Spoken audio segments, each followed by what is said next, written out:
open networking time. So basically what we do is, the presentation starts at 7, but there's 30 minutes for people to ask questions, tell each other what you're up to in real estate.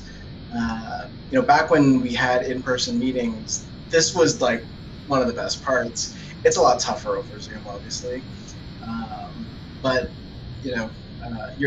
I'm sure you've heard the phrase before. One of my favorite phrases: "Your network is your net worth."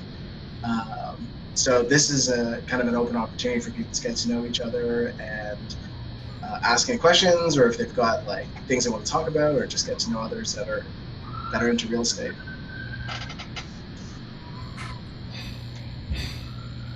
Everybody's shy today. I wouldn't mind hearing a little bit more about your experience and exactly what Volition Properties does. Sure. So I started in 2001, like over 20 years ago now. My roommates, not me, my roommates were watching Oprah, and there's this guy, Robert Kiyosaki, on there. And at that time, he's not super well known. He had just written a book, Rich Dad Poor Dad. And he was on Oprah talking about it. And so I kind of caught him talking. I was like, oh, that sounds interesting. So I was a poor student at the time, went to Chapters, read the book in the store, didn't pay for it, didn't have any money. So kind of read the book in the store over like a couple of day period. And I was just floored. Because I saw so much in that book what was in my life. Like my father's super smart, master's degree, kind of like his poor dad that he talks about. I think was a doctorate in something, and just very specialized. And my dad is literally a rocket engineer, right? Like he works in aerospace, and it's such a niche of niche. I mean, he's retired now for many years. But back then, I was like, I am headed towards that same trajectory. I mean, I was in computer science, and I was, working at Research in Motion. I just started working there, and I was going down a specialized path. And it was, he was like, the analogy that stuck with me was this idea of wealth is accumulated like a bucket, right? You've got a bucket of water. And for most people, you've got one tap, right? And that's filling up your bucket slowly. And, you've got a whole lot of holes in it. Those are your expenses. But for most people, they've got one tap and lots of holes. And you accumulate wealth by closing holes and turning on more taps. And, they talked about real estate, and real estate investing was one of those things. So I'm a pretty risk tolerant person. And about 2 weeks later, I found myself with my first rental property. It was wrong, illegal. It's a rooming house for students. I didn't know anything at the time. And neither did my real estate agent, actually. She knew nothing either. But basically, it was a semi-detached home, rented out to 5 individual students. The max you're allowed, actually, in Waterloo was 3 for an unlicensed property. But it cash flowed great. I didn't know how to do any sort of analysis at the time. But it got me far enough in that I started buying more and more properties.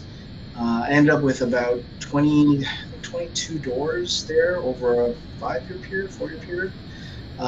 It's really different investing back then. No internet, really. No resources online. Places like Bigger Pockets didn't exist. I literally was going to the library to learn about how to invest in real estate. And ended up leaving RAM, moving to Toronto to do some work. Started investing in real estate here in Toronto as well, kind of within the GTA. And then probably about 8 years ago, came to a head. A bunch of properties in Waterloo, a bunch of properties here, and I hated it. Like, I hated real estate investing. It was taking up my evenings, my weekends, and I was about to just get out of the game, sell everything, and just go back into the corporate world, right? And I said, before I do that, I'm going to network the crap out of things, go to every single meetup, as I mentioned, that I could find within a 1 hour drive, and try to learn more, because I must be doing this wrong if I hate it so much. So I did that. I was going to 3 or 4 meetups a week, and I had just like coffees and calls, I don't know, like 10, 15 a week. And that's actually where I stumbled across Matt. And we had a very similar story. He had been investing in Edmonton, I think Sudbury, Hamilton, all these places, right? And I was in KWC, and we both are like, this is when also my analysis started to level up, and it was like, hey, our properties in the GTA, they were returning more financially, and they were less headache. We had better tenants, better tenant profiles. There must be something here. So Matt's a systems design grad from Waterloo. I'm a comp sci grad. And, you know, we started to reverse engineer, like, what was it about our properties that we liked, and develop a business model. And that's actually the precipice for Volition Properties. It became a very, because I'd moved into finance now at this point in time in my corporate career. It just became this, like taking a financial risk model, because there's a lot of that done in the financial world, and applying it to real estate investment. Because I find what I had found is so much of real estate investment was like, oh, am I cash flowing? That's like one calculation, right? And there was so little around what is the full business model. So where do my risks lie? For every risk that I have, what is my mitigation plan? What's my mitigation to my mitigation, right? Weighing out the various risks based on the framework that I have to work in. And this is all stuff that's like table stakes in the finance world, was not being applied to real estate, right? And we started looking at our constraints, like what does the LTV allow us and not allow us to do if we have to rent? Therefore, certain risks are higher. And we actually ended up writing a white paper about this, which I don't think anybody reads because it's a bloody white paper.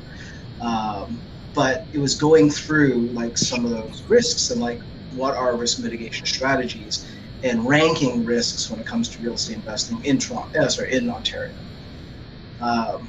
So anyway, the whole Volition Properties is basically creating a business that helps service that business model. So it's like, okay, based on what we believe is the best tenant profile, how do we find properties that tenants could want to live in? Where are those places? What kind of jobs do they have? Do they need transit? Do they need parking? How far do they need to be from their office? Is it 25 minutes? Are they okay with 35-minute commute? Like, we got pretty deep into that kind of data. And then, because we were doing it for ourselves, we're like, hey, we make a business out of this. Like, our friends are asking us to help us do this for them. Why don't we become realtors and actually, create a business out of it? And that is the precipice for Volition. So hopefully that gives some context. And since then, we've been going from just what started off as just simply buy and rent. Now we're doing some pretty major developments. So things like legal triplexes, fourplexes, laneway suites. You name it within the residential real estate space, we're probably there doing something. So. And are you guys mostly based in Toronto and the GTA right now, or? Most of our investment properties are within Toronto. I have only one property left in Waterloo.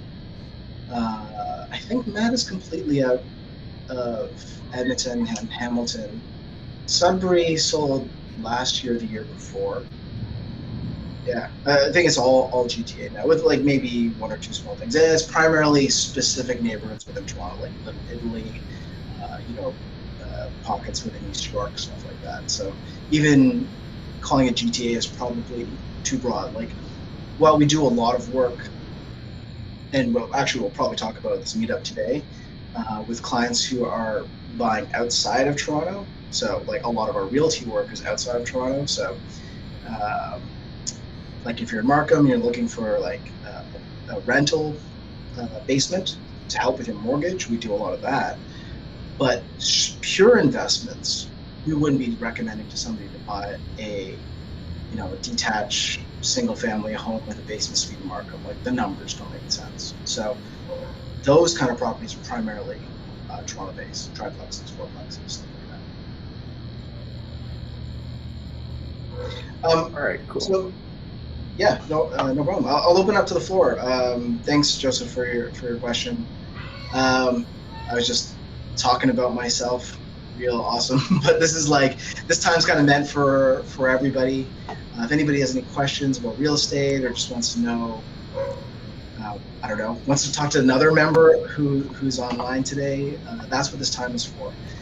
We're trying to simulate what would be networking, kind of pre-COVID when we were in person, and this was like kind of the most useful time I found when we had in-person meetings, just getting to know other people who are into real estate. Like, I don't know what your friend group is like. My friend group rolls their eyes every time I talk about real estate.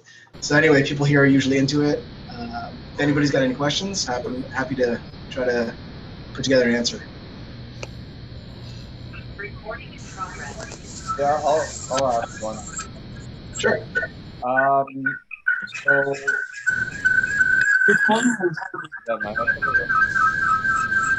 Yeah, if you're not asking a question, if you could just like mute yourself, there's a lot of like feedback.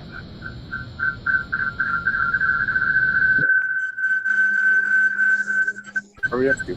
Yeah, Alicon, are you able to mute the whole line? And then whoever's talking can just unmute themselves. Your passing set up. Yeah, I'm not actually. Matt hasn't made me the co-host yet. Oh, okay. hello. Okay, I'll go. This might tie into the presentation, but also slightly individualized. Got a pre-construction condo with a partner that's supposed to close in 2023. Given the GTA market, also trying to get a primary residence. Do you think ambitions of like having a rental property portfolio should kind of be put on the back burner in order to first land a decent primary residence?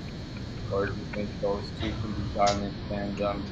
I kind of took that criteria of the event where myself and my girlfriend have pretty good jobs, decent incomes, but still, given the market, it's still difficult to get attached. Yeah, I'm going to repeat your question because I didn't hear 100% of it, but what I think it was is like, thank you. Sorry, my daughter's giving me her tablet. The question was, should I go like primary or should I go investment? Yeah, or can it be done in tandem, do you think, given the market? Yes. So we're going to go through this tonight, but high level, if you're willing to have some renters and live with them, the best option is to actually have something like a duplex or triplex, rent out those 2 units while you live in one, let the equity build up over time, refinance, and then you've got a ton of money at that point. You're either going to do it again, live in another triplex, rent out 2 units, or buy a full-on primary residence for yourself. On this call are actually a whole bunch of people who have done that. They've started in condos and rented out, at the very minimum, buying like a 2-bedroom condo, but then willing to have a roommate, right?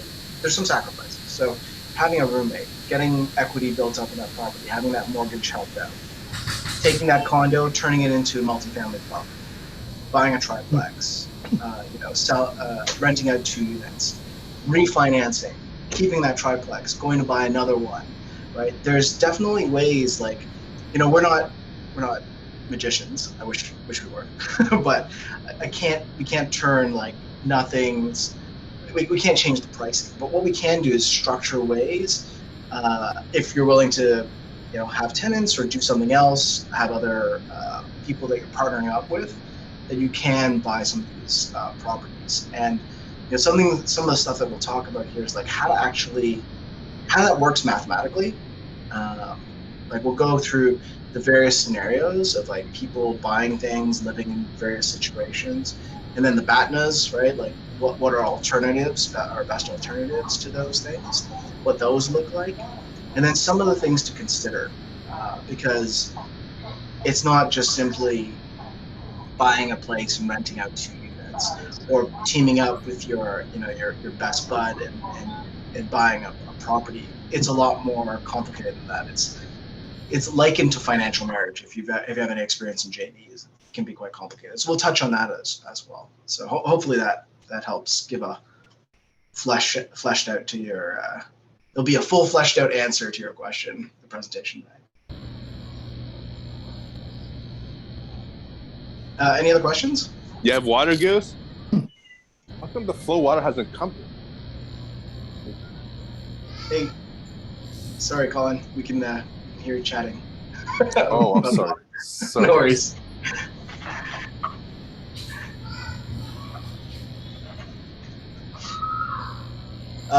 Any other questions from anybody on the line? Anything they want to talk about, or things that they're hoping to hear about tonight, perhaps?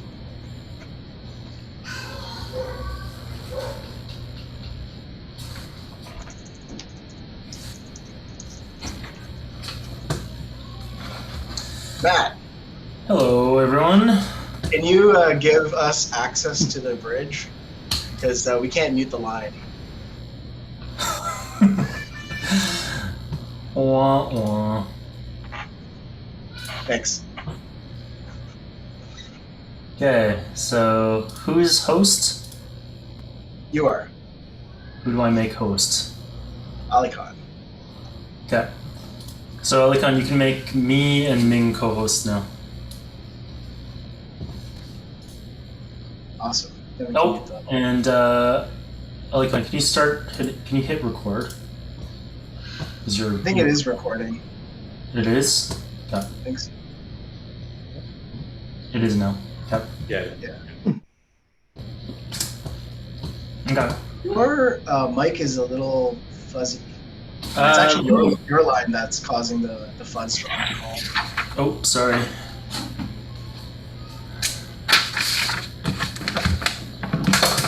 I'm gonna mute you. Okay. Any other questions from? got the thumbs up on muting Matt. We should just do that randomly while he's presenting tonight. Any other questions or anything that people want to see in particular covered tonight?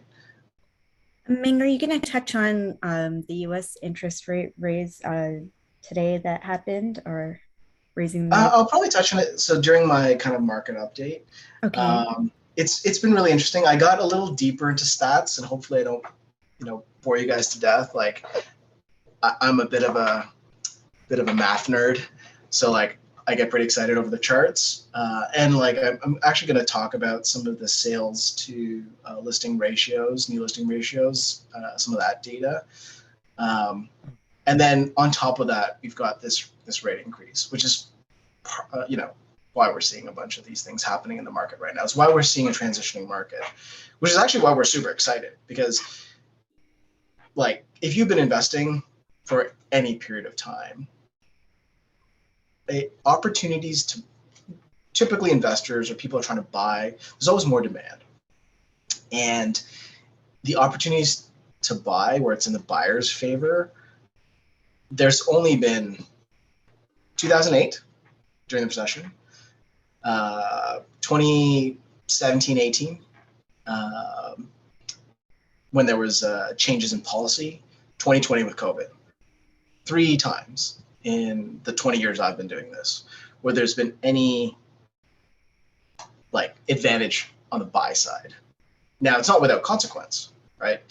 A lot of people are like, it's getting tougher, rates are going up, not as fast as rents, and should I be buying? Well, if the numbers work, absolutely, but that is why it's a buyer's market, right? If it was still cheap, money was still super cheap, and there was no challenge in buying, there was no risk on the buy side, it wouldn't be a buyer's market, it'd be a seller's market again, right? Because you can easily sell a home to anybody and there's no risk for that buyer. So every time we see a shift in risk to the buy side, it becomes a buyer's market. like 2017 when they put in all 16 new policies. People were like, whoa, should I even be buying? Kathleen Wynn's gonna take us for everything we got. But then it didn't happen really after a couple of months. But it was enough to put some fear into the market, right? So yeah, I'll definitely be touching on it. Any other questions?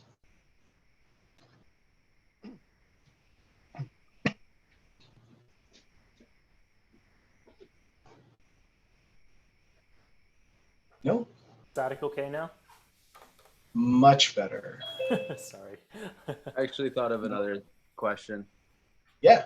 I haven't researched too deeply, but I've heard there are numbers that you shouldn't go above in terms of percentage for how much you're spending on rent or mortgage payments for your primary residence. Have you guys heard that there's like a magic or just a general percentage that shouldn't be crossed or that's healthy? I think it really depends on it depends on your individual risk level. That's a big thing, right? Like, no mortgage payment should be high enough that you're not sleeping well. And that's different for everybody, right? So that's kind of one, is to understand actually what your risk tolerance level is. And two, a lot of times that isn't given in context of what else the property is doing for you. And here's what I mean.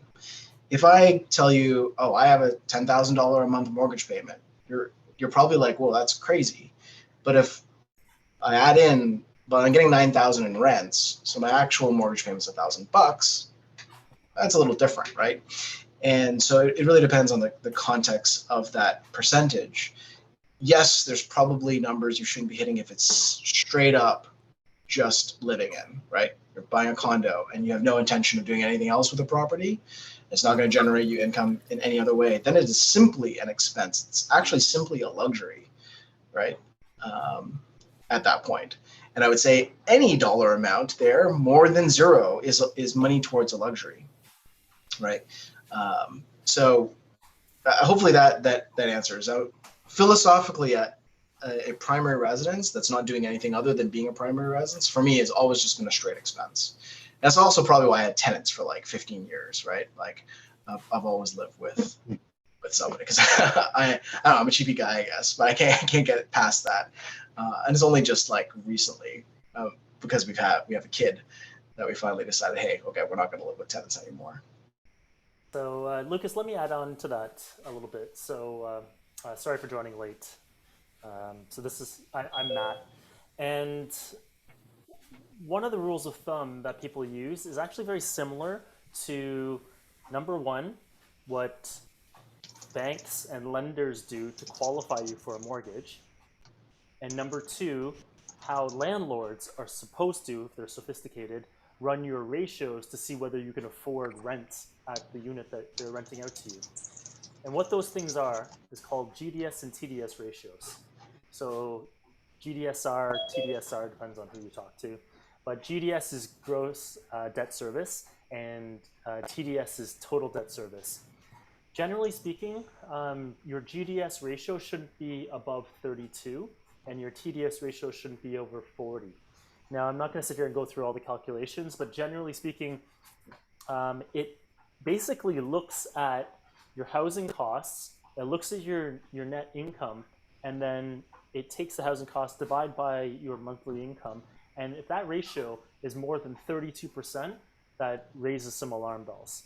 And similarly, once your TDS ratio factors in student loans, car loans, whatever, outstanding lines of credits, all that stuff, and if that ratio is over 40, that starts to raise alarm bells.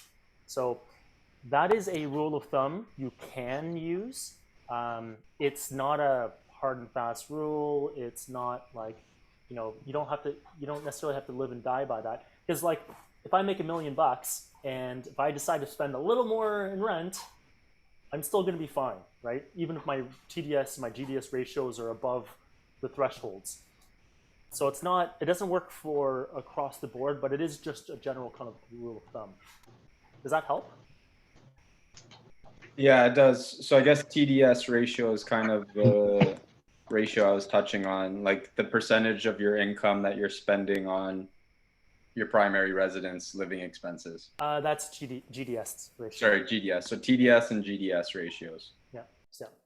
So hopefully that gives you enough to go by. You can go and easily research it now yourself with that direction. GDS ratios and TDS ratios. Yeah. And like I said, it's the same. It's the same. If I were to be applying to live in a unit as a tenant, that landlord, if they're sophisticated, should be running GDS and TDS ratios on me to make sure that I can pay rent. It's the same. It's essentially the same ratios, the same calculation that banks do before they lend you money. Cool. Matt, your volume level's a touch low. I don't know if the microphone's a bit far away from your mouth. Or you're clear, just a little quiet. That's all. Hello? I don't know if that. Oh, that's great. Strange. Oh, yeah. Is it okay or not? Yeah, now it's great. Okay, we'll see. We got time for we got time for one more question before we dive into the main event for tonight. Anything else? Any other questions?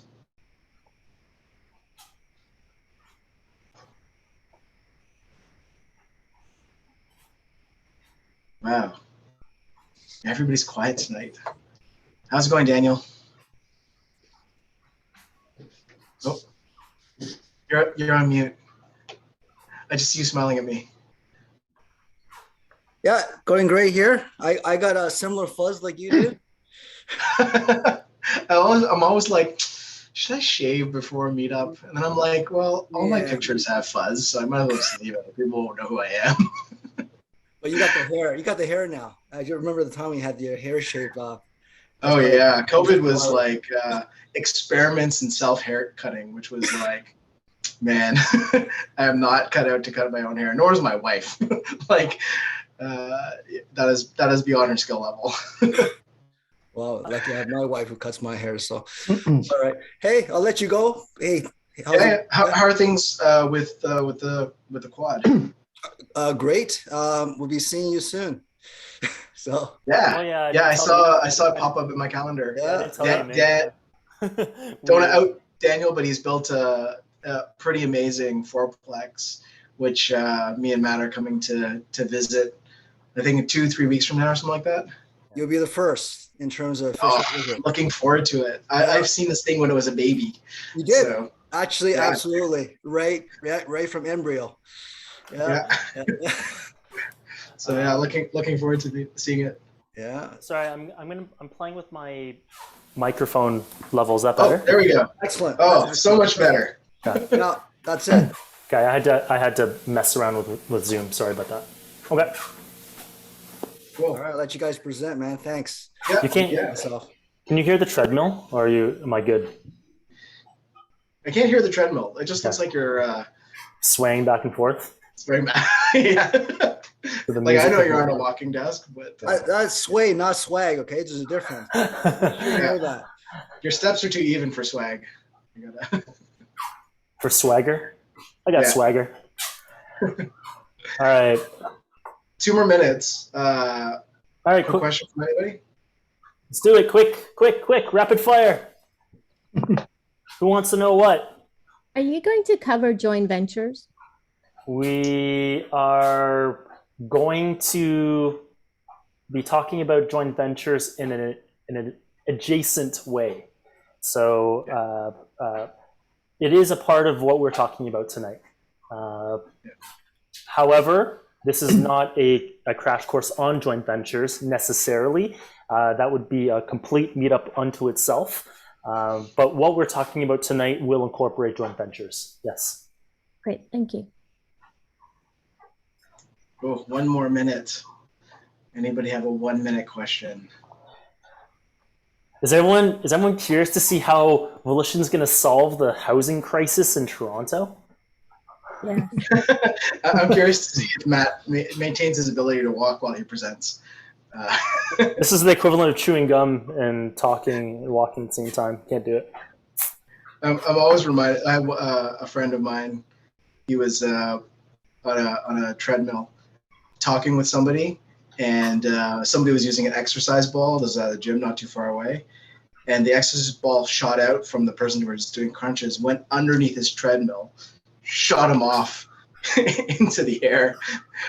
So hopefully we don't have anything like that happen, or if it does, at least the meeting's recorded, so we got evidence. My speed is 1 kilometer an hour, so I don't think I'm not being shot off anything right now.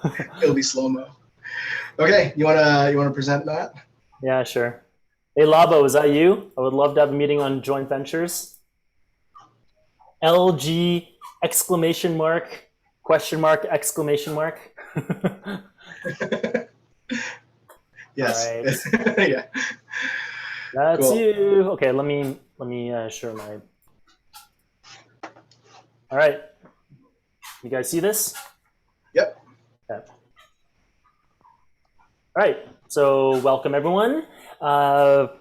This is going to be an interesting one. This is going to be a little bit different than our typical meetups. Our typical meetups are obviously very investor focused, but we wanted to solve a different pain point today. We are hearing nothing but Toronto's too unaffordable, Toronto's too expensive, Toronto, people moving outside Toronto. It's splattered all over the headlines. And Volition wanted to take a stab at trying to solve, or at least provide options for this perceived notion that millennials or young people who are trying to get in the housing market or aspiring home buyers who don't feel like there's any options for them, and they feel like they need to move out of the city, they feel like a condo is their only option. We want to take a stab at helping alleviate that pressure or solve that problem. So that's what we're going to do tonight. So we are done networking. We're going to do 30 minutes of, the first 30 minutes is going to be market updates and case studies. Then we're going to get into the good stuff. I mean, the other stuff's okay, I suppose. But the really good stuff is going to come at 7:30 when I start. Legal disclaimer. Sorry, what? I said Matt always thinks really highly of himself. No confidence problems there. Well, it's just because I fall asleep during the Ming's Market Minute update. That's why. Disclaimer, blah, blah, blah, blah, blah. Don't take this at face value. Go do your own research. I'm sure there's other stuff that says here. Okay, who's Volition? That's us. And who are we? So we are a real estate investment advisory and realty firm. So what does that mean? That means we teach people and we teach people how to invest in real estate, and we help them actually invest in real estate, right? But our mission statement is actually bigger than that. It's to actually help people navigate this complex world of real estate and to be the team that has your back. Real estate's really, really complicated, actually. It can be very, very simple, but there's a lot of very simple wrong answers out there. And so we aspire to dive deeper, to do very comprehensive research and analysis, and more importantly, the synthesis, and basically synthesizing it all into an actual solution, into a business model, into something actionable, not just the equivalent of reading the skies, how the sky's falling in the Toronto Star. Right? So we aspire to be that team, and we want to help you as we've helped many clients in the past. And we've helped people invest in over, well, I guess that number now is about $250 million in real estate, and we've helped people generate over $100 million in wealth along the way. Okay. And we've talked at a bunch of events. We're speakers at events and podcasts and what have you across the country. The Volition team has $32 million in personal holdings, 55 doors, et cetera, et cetera, et cetera. A bunch of awards. Yeah. But, and then Volition has been tapped by HGTV. So we have, I think, 9, maybe 10 articles that we've written that's up on HGTV now. So if you go up there, you go to HGTV.ca, you click on real estate, you'll find us. So we've written articles all the way from like how to be a homeowner before 40, how to get a $100,000 renovation for free, lots of fun stuff, right? And what do we actually do? So like I said before, we're a real estate investment advisory and realty firm. Advisory is the front door into Volition. Advisory is mentorship, it's coaching, it's consultations, it's really understanding where you're at, where you want to go, and helping you build that plan to get there, right? It's bespoke services, it's a customized plan for you. And now, once we're done with that, you'll move over to realty. So instead of working with a realtor and going, hey, I want to invest in something, and they'll go, okay, great, we'll help you go buy that condo then, right? Let's get out there and find that condo. Is a condo even the right answer? We want to take a step back, and we want to analyze this thing from a high level first. So once we've done that advisory, we execute within our realty firm, our realty division, on the plan that we set forth and co-created together in the advisory phase. So realty is about execution. Realty is about finding that property that fits that business model, right? Then there's renovations, if we need it, kitchens, baths, flooring, all the way to legal luxury triplex conversions, all the way through laneway suites, if what have you, and then leasing property management on the back end. Okay. So this is us. This is Volition. And then you can go ahead, Ming. I mean, we're going to get into this deep today. Basically, what we're going to talk about is like how to take just a regular personal residence, or what you may be considering as just a regular personal residence, turn on its head and look at some of the models of what we can do beyond just buying a condo or buying a house and being house poor. So we'll be talking about, partnering up. We'll talk about JVs. We'll talk about some of the downfalls. We're going to get into what those numbers look like as well, which I think will be really, really interesting for everybody. Yep. And yeah, we do deep dive. That's what the whole presentation is today. Usually we just talk about it on one slide, but today we're doing a whole presentation. I mean, I think the point here is that as investor agents, we can bring quite a bit to the table, and especially for your primary residence. Yeah. The focus of today is actually going to be a lot on primary residences, actually helping normal people, normal home buyers find really great properties that help them reach their financial goals without bogging them down as being a luxury item, as Ming put it previously. So yeah, we're going to get into this today a lot deeper. Okay. And yeah, I can talk through the next couple of slides. So basically, a lot of companies have their vision statement. We have a vision picture. When we started investing in real estate, it was very much a maze. It was really tough, and there wasn't not a good single source of help or information. That's what started Volition, right? So we really try to be that eraser in your real estate journey and help blaze a clear path of what needs to be done. Yeah. And just a reminder for any of our clients that we may have missed, we have our Inner Circle WhatsApp chat group. If for whatever reason we've been doing business with you as you're one of our clients and we've forgotten, please let us know. And if you are interested in getting access to this stuff, I mean, hopefully we're able to do business together. Yeah. Do you like the new picture, Matt? You wanted a better picture. That one's a little scary. Like I'm gonna have nightmares tonight type of scary. But yes. Cool. Okay. So for those of you who are new, I'd like to take a couple of minutes, go through what's happening in the market. Usually it's not a particularly, it's just an update. Nothing's changing. It's like how much of whatever has been happening for the last couple of months is continuing to happen. But we're actually seeing a shift in the market. And I'm sure everybody's been seeing these headlines. So it's much more interesting to talk about now, especially as people, most people on this call are probably interested on the buy side of things. So really what we've seen happening through April and May, people have just put the brakes on. And, it doesn't matter how you compare this, either month over month, year over year, last 20 years, things have slowed down through April and May. And what's really interesting is it reminds me of 2017. We talk a lot internally within the team. And, in 2017, it was a 16-point plan that scared people off, right?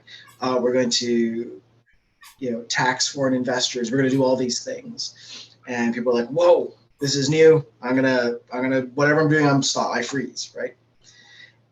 And this time we've got interest rates increasing, right? And quite frankly, within the grand scheme of things, we're still at historically low rates, but it was enough for people to be like, whoa, I'm going to stop. And that part of the data, we don't have data as to, and I wish we did, as to why people aren't buying. This is anecdotally what we're finding through our huge network of buyers and sellers. And everybody's kind of stop and waiting. And this is also very common. We see it happening every time there's a shift in the market.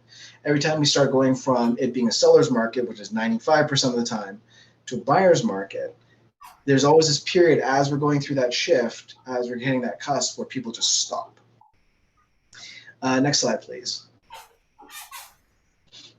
So this one is resale home price. No big, news here. We are seeing a bit of a decline. What I think is interesting, though, is when we start contrasting this against our HPI data that we record. So one thing we do is we actually look at the home price index, neighborhood by neighborhood, map it out to see what's happening in terms of trends within a particular neighborhood. Averages kind of suck because if there's a lot of activity at the low end, it's going to bring down your average, right? A lot of condo sales, that brings down the average home price. There is a decline, but it's really interesting where it's happening and where it's not happening. Next slide, please. New listings. This matters now because as we're shifting into a buyer's market, what's the point of shifting to a buyer's market if we have no inventory? And what we're seeing here is we actually have pretty good inventory. So this is why me and Nat are actually really excited about the next month, 2-3 months, because what we're coming into is a rarity in the GTA.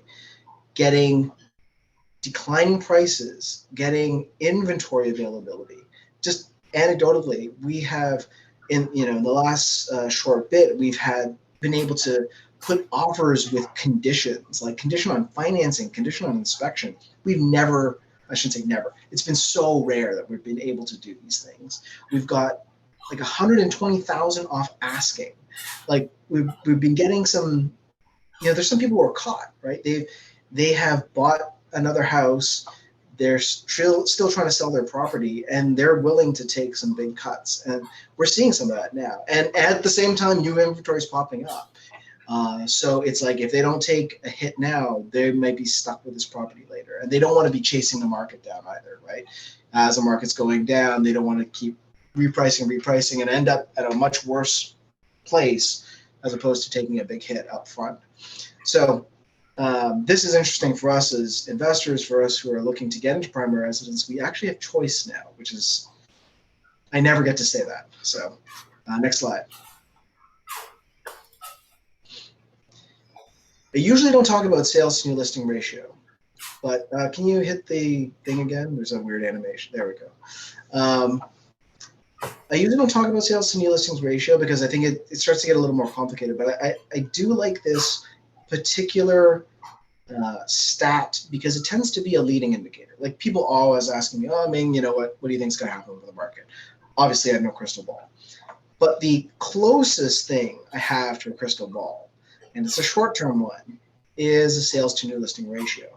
Because generally, as we see the sales to I call it the S to N ratio, drop below 55%. 55% is kind of the ongoing average for the last 34 years. When we start to see that start to dip below, we tend to see a decrease in price. And this is back tested. If we look actually at the next slide, thank you. If you look at this slide, it doesn't always happen or correlate directly, but generally there's a 1 to 2 month lead time between decrease in the S&N ratio and what's happening with average home prices. They start to come down. You know, out here we've seen it in 2008, we've seen it again in 2017, and we're seeing it now. And you can see the sales to listing ratio is dipping now. That percentage change below zero. We should start to see that average home price lagging. So over the next month or two, it's starting to come down. And if you've heard me talk before, I'm really against timing the market. But if you're trying to look for ways to try to optimize your deal, when we start to see that sales to new listing ratio level out, which, you know, we'll see how good my crystal ball is, but I do expect it to happen 1 month after the next big rate increase. So if we see a big 0.5% or something happen, or 0.75 next month, we'll see another dip in that sales to new listing ratio. I can almost guarantee you, but then it'll start to level off, right? It'll level off as people stop, you know, get a little more comfortable with what their new payments are going to have to be, or their new budgets are going to be. And they're going to still have to take action before generally September, October, when school starts. Remember, the majority of purchases when it comes to real estate are regular folks who are not investors, who are just buying a house for themselves or family. And the spring markets and the fall markets are dictated by school years. And so, you know, we'll see how good my crystal ball is, but I do expect that ratio to start leveling out probably in about a month or two. Which means if you're thinking about buying, now is the time to actually get that process started, because you still need to go through pre-approvals. You want to lock in under current interest rates. We just saw what happened in the US. We just saw today it go up 0.75. There's going to be an increase here. I don't know how much, right? But I can guarantee you it's not going to go down at the next the next Bank of Canada announcement, right? They're not going to drop the rate. So if you're at all even thinking about it, it's like a 5% maybe I'll buy. Go get a pre-approval. You're good for 90 days, right? And if you don't use it, you don't use it, right? But opportunity is, what's that quote? Success is opportunity meets preparedness, or something like that. If you don't have preparedness, there's no way you can take advantage of it. So go get your pre-approvals now. Lock them in for the next 90 days, because, like I said, I almost guarantee you rates are going to keep going up. They're not going to be going down the next Bank of Canada year. Matt, next slide, please. I think is that it for? No. Now we're getting into Volition metrics. Okay. So as I mentioned, what we like to do is contrast kind of the overall TREB data with what's happening specifically within downtown, uptown, these particular neighborhoods we're looking at. So let's dive into that. I think what's been really interesting is these are the neighborhoods when people are talking about like pure investment properties, or what's the best investable neighborhoods in the GTA. These are the neighborhoods we've talked about for years. And you can see their overall impact. And these are like for like properties. So like, 3-bedroom detached property has not actually been impacted that much. The dotted lines there are the overall impacts in Toronto, the overall impacts in TREB. And TREB now includes York, Peel. It's a big area. Toronto, you can see, is not impacted as much. And in our investable neighborhoods, the prices have actually kind of been the same.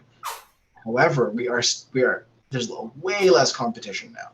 We are actually getting, not 15 offers on offer night. We're actually able to have conditions, stuff like that.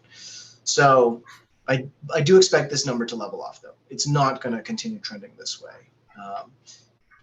What we historically see is the suburbs outside the downtown core, smaller communities, Hamilton's, Barrie's, they're far more volatile. They go up very fast. They come down very fast. Toronto tends to be a lot more stable. So next slide, please, Matt. Same thing with condos, though condos have taken a bit more of a hit, especially out in CO7, you can see there. But in general, more of an even pricing. It hasn't been this big nosedive that a lot of the headlines have been saying. And this is based on HPI data that we mine. Next slide. So contrasting to kind of everywhere else, this is what we're seeing in uptown single-family detached properties.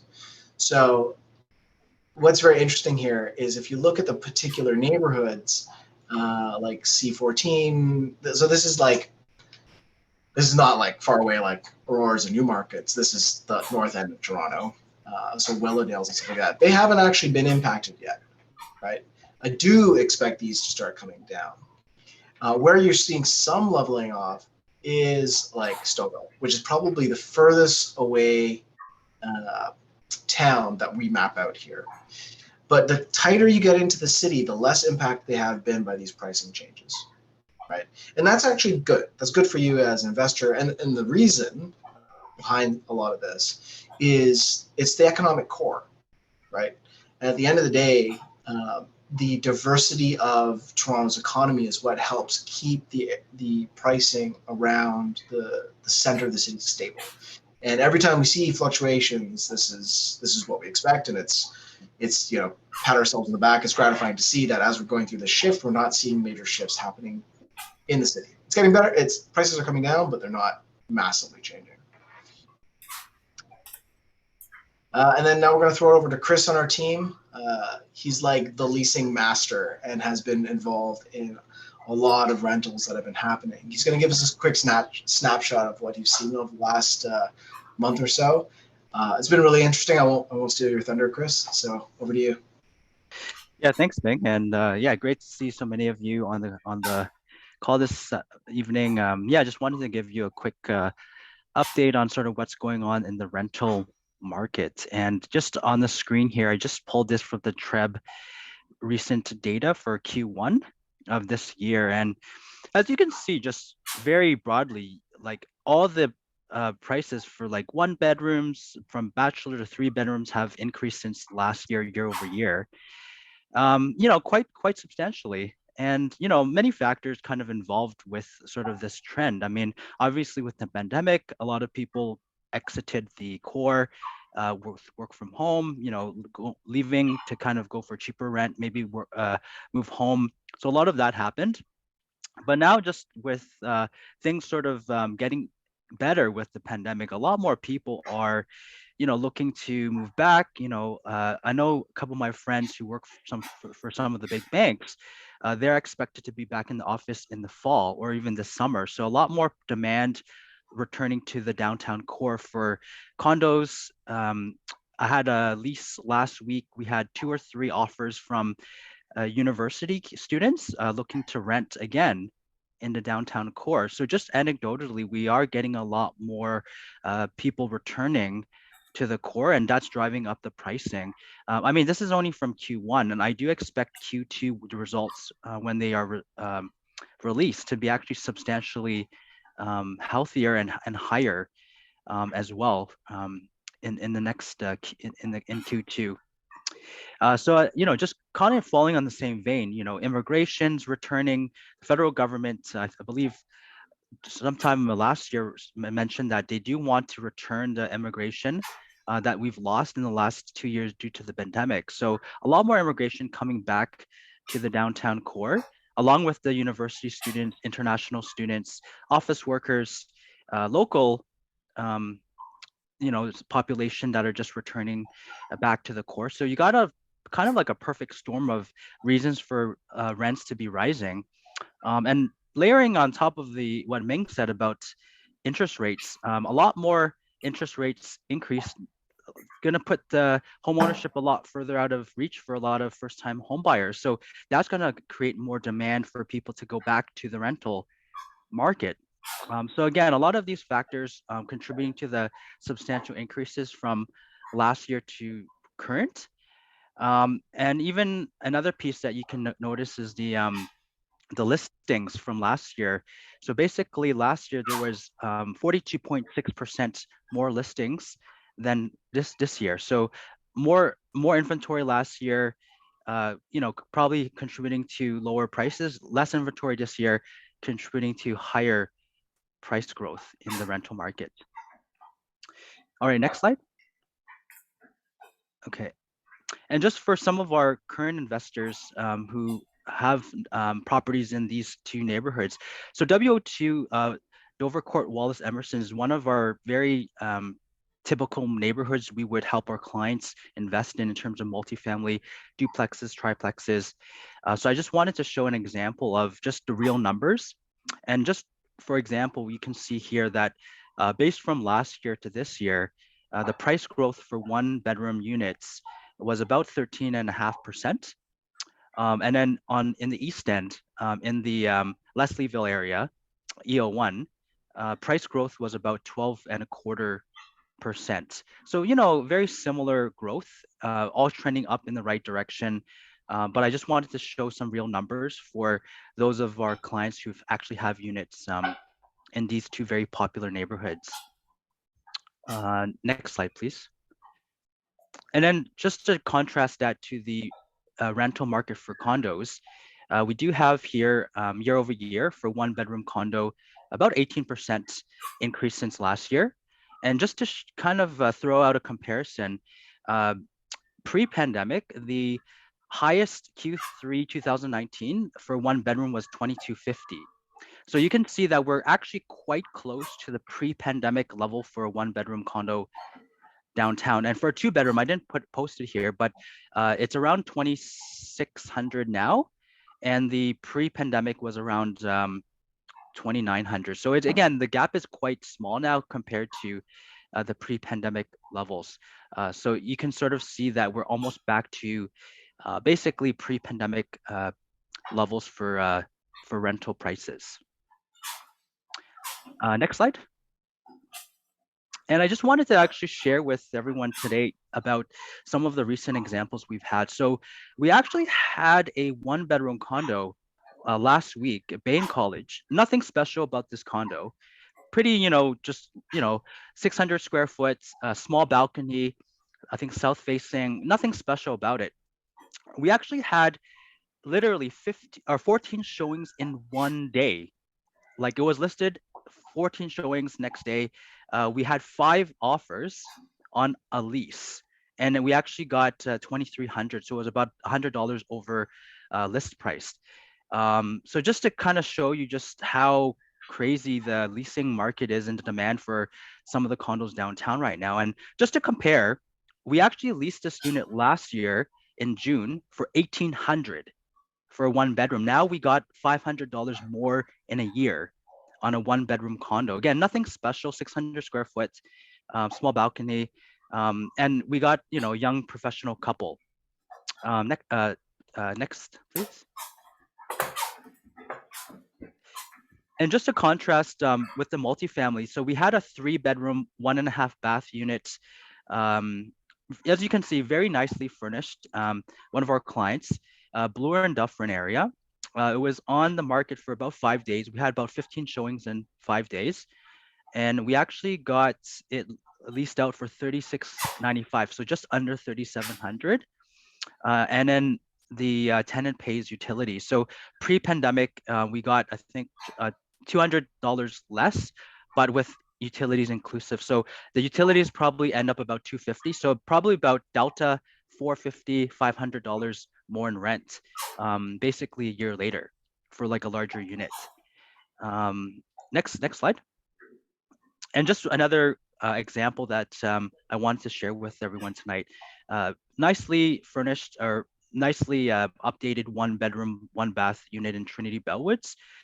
It was on the market 3 days. We had an open house, 10 to 12 showings, and we were able to lease it out for just under $2,500, excluding utilities.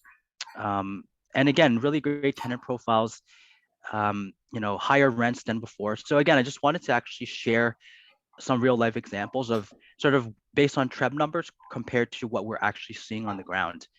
So it's a really good time to be an investor if you're in the market. If you have any vacancy, it's actually a really good thing because you can definitely reset your market rents substantially higher than if you had like, your units leased up during the pandemic. So definitely a really good time to be invested in the market. And yeah, if you're looking to get into investments, also a good time because rents are definitely on the rise. So yeah, that is my market update. I don't know if anyone had any questions about the examples or any of the numbers. That was fantastic, Chris. Thank you so much.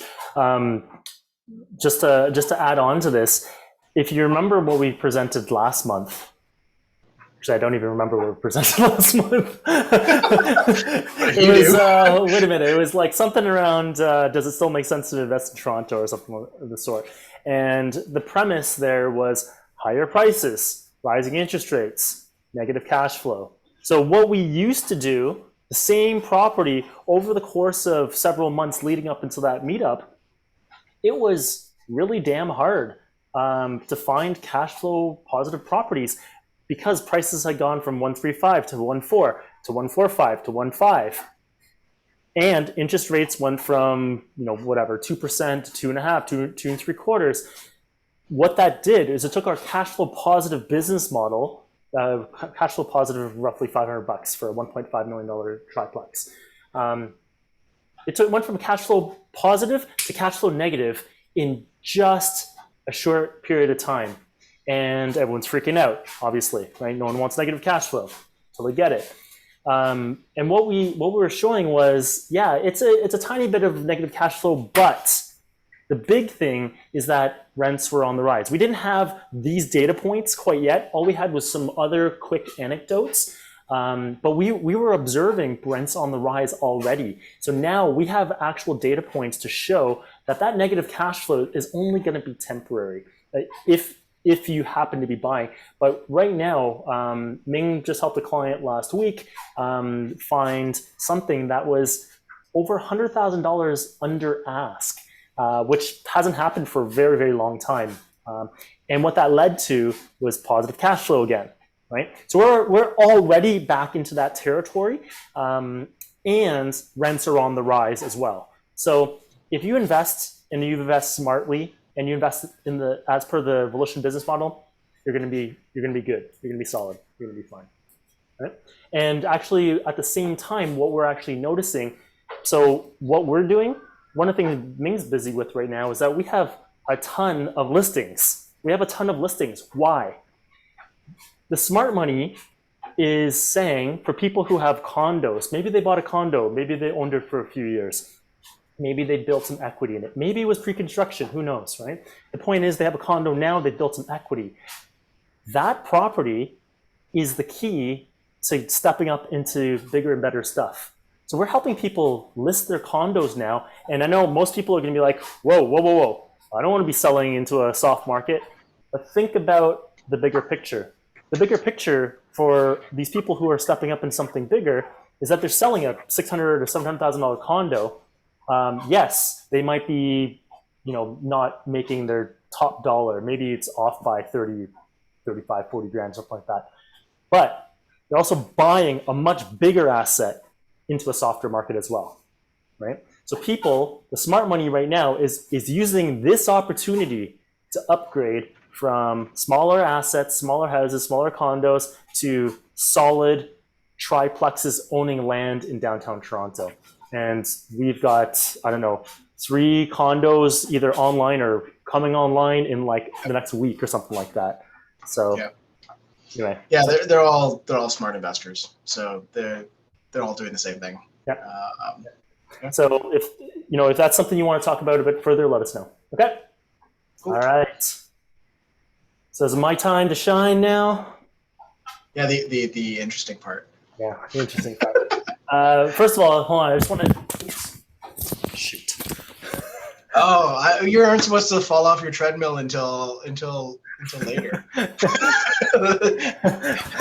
Really smooth, eh? Start, you fell. I know. I'm like super smooth today.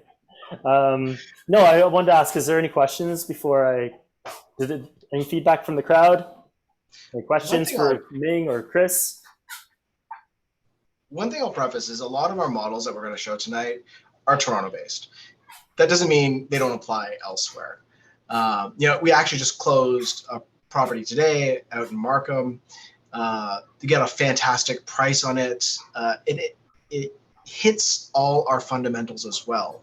But while it's not like a pure investment property, it's primarily a primary residence. It still hits fundamentals like GO train access is very close by, so you have transit for your tenants. We have double wide parking, for example, so that way tenant profiles in that particular area tend to drive more, so we want to make sure that we have parking available for them. Stuff like that. We can still take these models and apply them elsewhere. Numbers change a bit, but we still care about a lot of these investment fundamentals as we're helping people buy primary residences for themselves as well. Cool. Any questions, any comments before I move on? All right. So I don't mind you guys jumping in. I know this isn't as densely packed with content as the other ones, other presentations I give. Usually I'm racing to try to get to the end. So I don't mind taking a beat and having a chit chat. It's a properly paced presentation this time instead of us rambling 100 miles an hour to try to get everything in. So, well, on the flip side, I might be rambling too much and not getting through my slides. So we'll see. So anyway, main event tonight. Hey, I've got a good job. I've got good income, and I still can't buy a damn primary residence in the GTA. How frustrating would that be? I did everything right. I did well in school. I got into a good university. I got a good job, and I started saving. I did everything right, and the deck is stacked against me. So what do I do, right? Sounds frustrating, but good news is that Volition's here, and we've solved the Toronto housing crisis. So we'll see. Yes, you can quote us on that. Yeah. So can't afford in the GTA? You're not alone. So who is this for? So like I said, good job, good salary, still not enough coin in your pocket for maybe a down payment or to buy your dream home because prices keep on going up. What do I do, right? And imagine who this really hits home for: young families, millennials, professional millennials. Funny enough, our target demographic for our tenant profile. Imagine you were, making a pretty good salary, a few years out of school, saved a down payment, and the housing prices escalate faster than you can save for your down payment. What do you do? Right? So maybe you just give up. I don't know. Right? But we can sit here and we could feel discouraged. We could feel angry. We could feel like there's no choices, there's no options. But maybe there are options, right? Maybe a condo is not my only option. Maybe. I know it is for a lot of people. They feel like that's the only thing that's available to them. But we want to venture out and try to change hearts and minds. We want to expand your mindset a little bit and to see if there's a solution in there for you. So maybe you don't need to move out to Windsor or Hamilton or Sudbury or St. Catharines or wherever in order to buy a house. Right? So that's the first thing. So that's who this is for. Young home buyers, typically. So let's define this problem. So Toronto is unaffordable. What is it about Toronto that is unaffordable? So number one, housing prices are too high, can't afford the down payment. A typical house in Toronto is over $1 million, which means that you necessarily need 20% as a down payment. That's a lot of money. I get it. That's number one. Scrounging up the funds for the down payment. Number two, the second problem is mortgage qualification. So if housing prices keep on escalating and I can scrounge up enough for my 20% down payment, I still need to qualify for an 80% mortgage. How do I do that? What if the housing prices keep on escalating to the point where I can't afford, I can't qualify for a mortgage? Just to put it in perspective, generally speaking, $100,000 salary, not bad, right? $100,000 salary, 6 figures is, a lot of people aspire to that, and that's pretty good. And that only qualifies you for a mortgage of $500,000, 5 times multiplier. Take your income, multiply by 5, roughly speaking, that's what you qualify for a mortgage. What the hell can you buy with a mortgage of $500,000, right? And $500,000 mortgage, what, $650,000 condo? Like, what can you buy? So I totally get it. Mortgage qualification is problem number 2.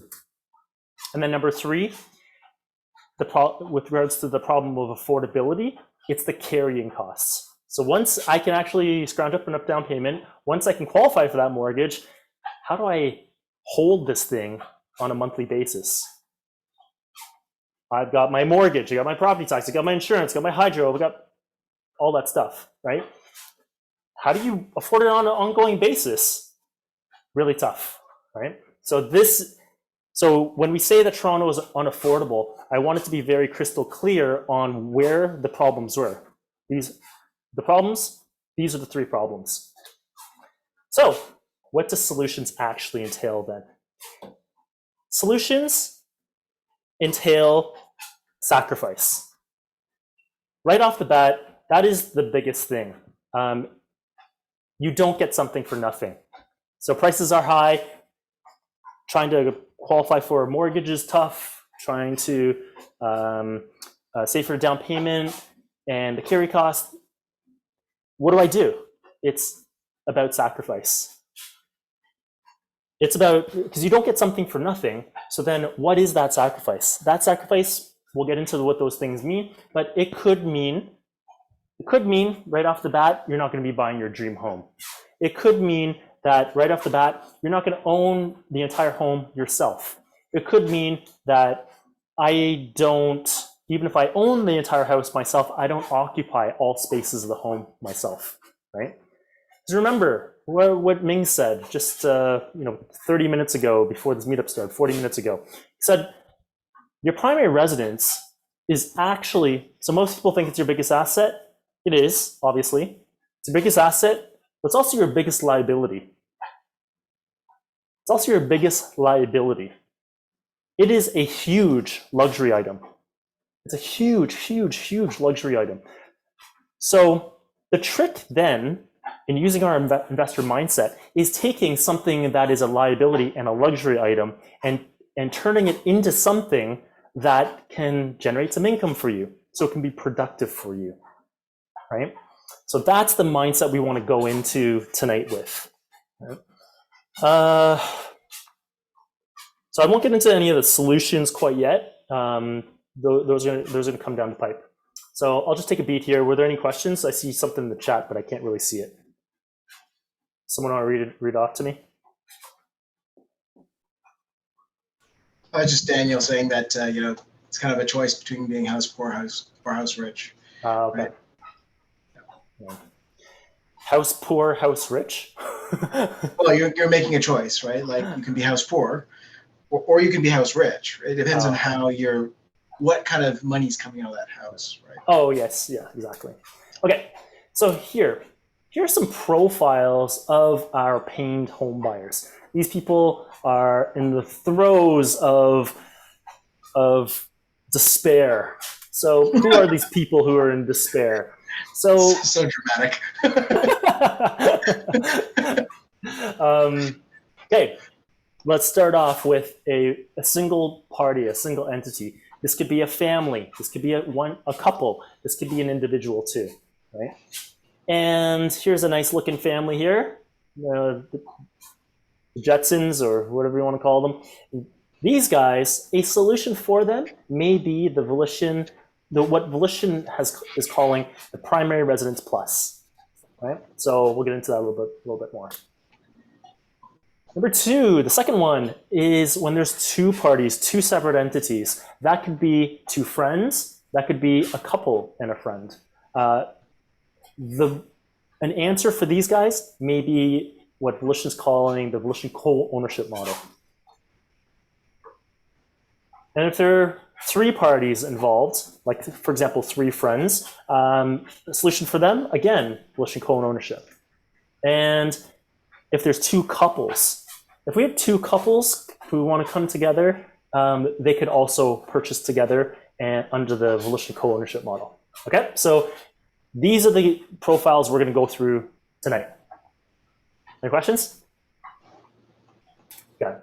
1 party, family, couple. This could be an individual too. Family, problems, not family problems. That's a whole separate thing. But if you're a We family, won't provide help with family problems. we can't help you there. If you're a family, the problems that you're experiencing, number one, down payment. So if you don't own a property yet, then you're going to need 20% down payment. But if you already own a condo or a smaller house, then the proceeds from the sale end up being the down payment. Right? This is a little bit of what I talked about before, taking divesting your smaller asset, which could be, it doesn't even have to be an investment property, could be just your primary residence too, and then after divesting that into a quote unquote softer market, you could be buying your primary residence into a slightly softer market as well, and you'll come out much further ahead, right? So, can't really solve the whole down payment thing. You don't have the money, there's not much we can do, right? There's other stuff you can do. You can go, bank mom and dad and all this other stuff. But generally speaking, you need the money to come from somewhere. Mortgage qualification. So if the problem with the mortgage qualification, if it's too low, this is maybe something we can do something about, right? And can't afford the monthly carry costs. So if that's a problem, that's maybe something that we can help you address as well, right? So what can be solved? Like I said, these are the two things that can be solved: mortgage qualification and monthly carry costs. What is that solution? That solution is a secondary suite in the house that you're going to buy. So secondary suite, nanny suite, in-law suite, basement unit, whatever you want to call it. It's all the same thing. The idea is that I occupy the main part of the house and I take a certain section of the house, usually it's the basement, but it doesn't have to be, right? Usually it's the basement, and I rent that out. So what does that actually? So that is what Volition is dubbing the primary residence plus model, and we are helping a ton of families do this right now. So families who want to buy their primary residence, but it's like, damn, we have good incomes, but are just not quite enough. And then also, damn, even if we could qualify for the mortgage, it's going to cost us an arm and a leg to carry this property. So we feel your pain, and this might be the answer for you. Yeah. Whoops.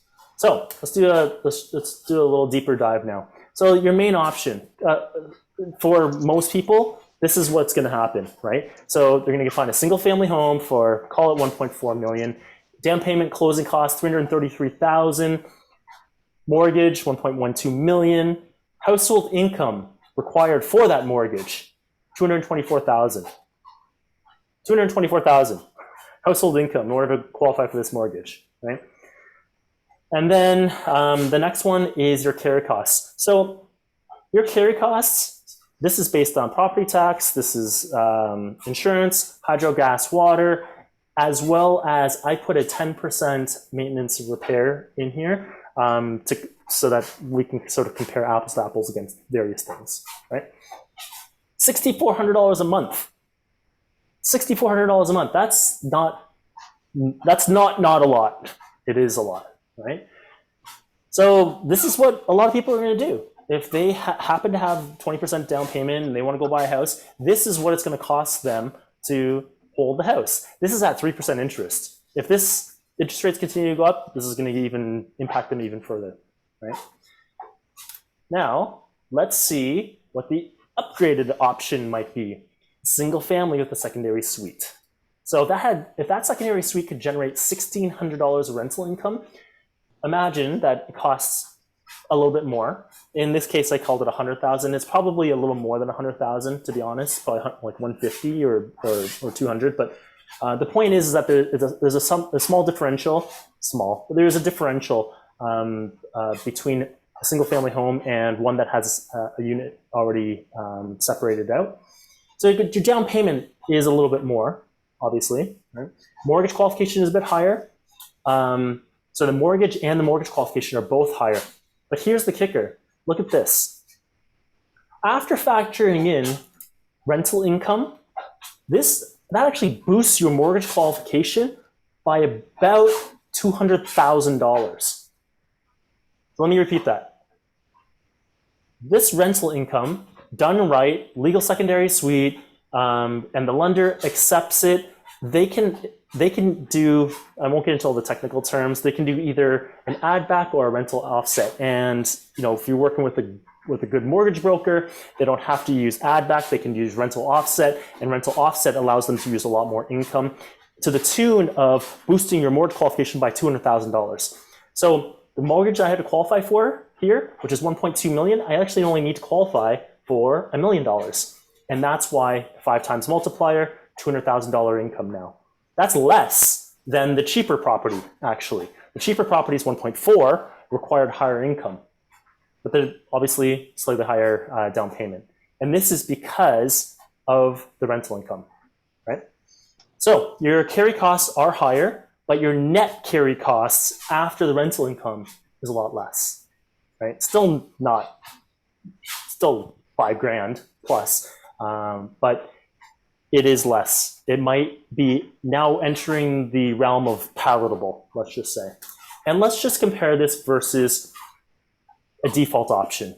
I don't really have a lot of options. What do I do? This is not an apples to apples comparison, but let's just say like a $900,000 condo, 2-bedroom, probably around 900 square feet. I need probably about just over $200,000 for down payment closing costs. My mortgage is probably gonna be $720,000. My household income required for that mortgage is about $144,000, and then the carry costs are just under $4,000. So yes, there is a cost here. The cost is higher down payment. So yes, there's a marked difference between $211,000 and $357,000. So yes, it costs more. You need more for down payment. Yes, you need to qualify more for a mortgage. But the differential between carrying the condo at $4,000 and carrying the house with a secondary suite at just over $5,000, maybe that is worth it to you. Because they actually own a house in downtown Toronto now, or wherever. It doesn't have to be downtown. Ming, were you going to say something? No, I was just, never mind. I'm going to complicate the calculations. I was just wondering about there's maintenance fees with condos as well, but I know in our housing it's built in. Oh, it's all built in? Okay. So you can't see all the modeling behind here, but this includes maintenance fees and includes $100 towards things that maintenance fees don't cover. So like if you need to replace your stove eventually and stuff like that. So I tried to make, this is comparing now apples to apples. Okay. All right, next. So let's take a look at the features associated with these various options. So single family home, call it a 2-story, call it 1,200 square feet, call it a 3-bedroom, 1.5 bath, call it with a finished basement, right? You got your backyard, mid-grade finishes, probably a pretty good location, A-grade location, and we'll talk about what A-grade location looks like later. Family friendly, probably, live in a house, nice neighborhood. Growth potential, let's say it's higher. Generally speaking, it's gonna be higher than a condo, right? And what it looks like, in annual growth, in annual ROI over 5 years, that could look like a 28.4% ROI, which means that it would have grown $473,000 over the course of about 5 years, according to a 6% growth rate. Right? So why would you do this? It's an entry-level starter home, in this case, no tenants, but this has the highest monthly carry costs, right?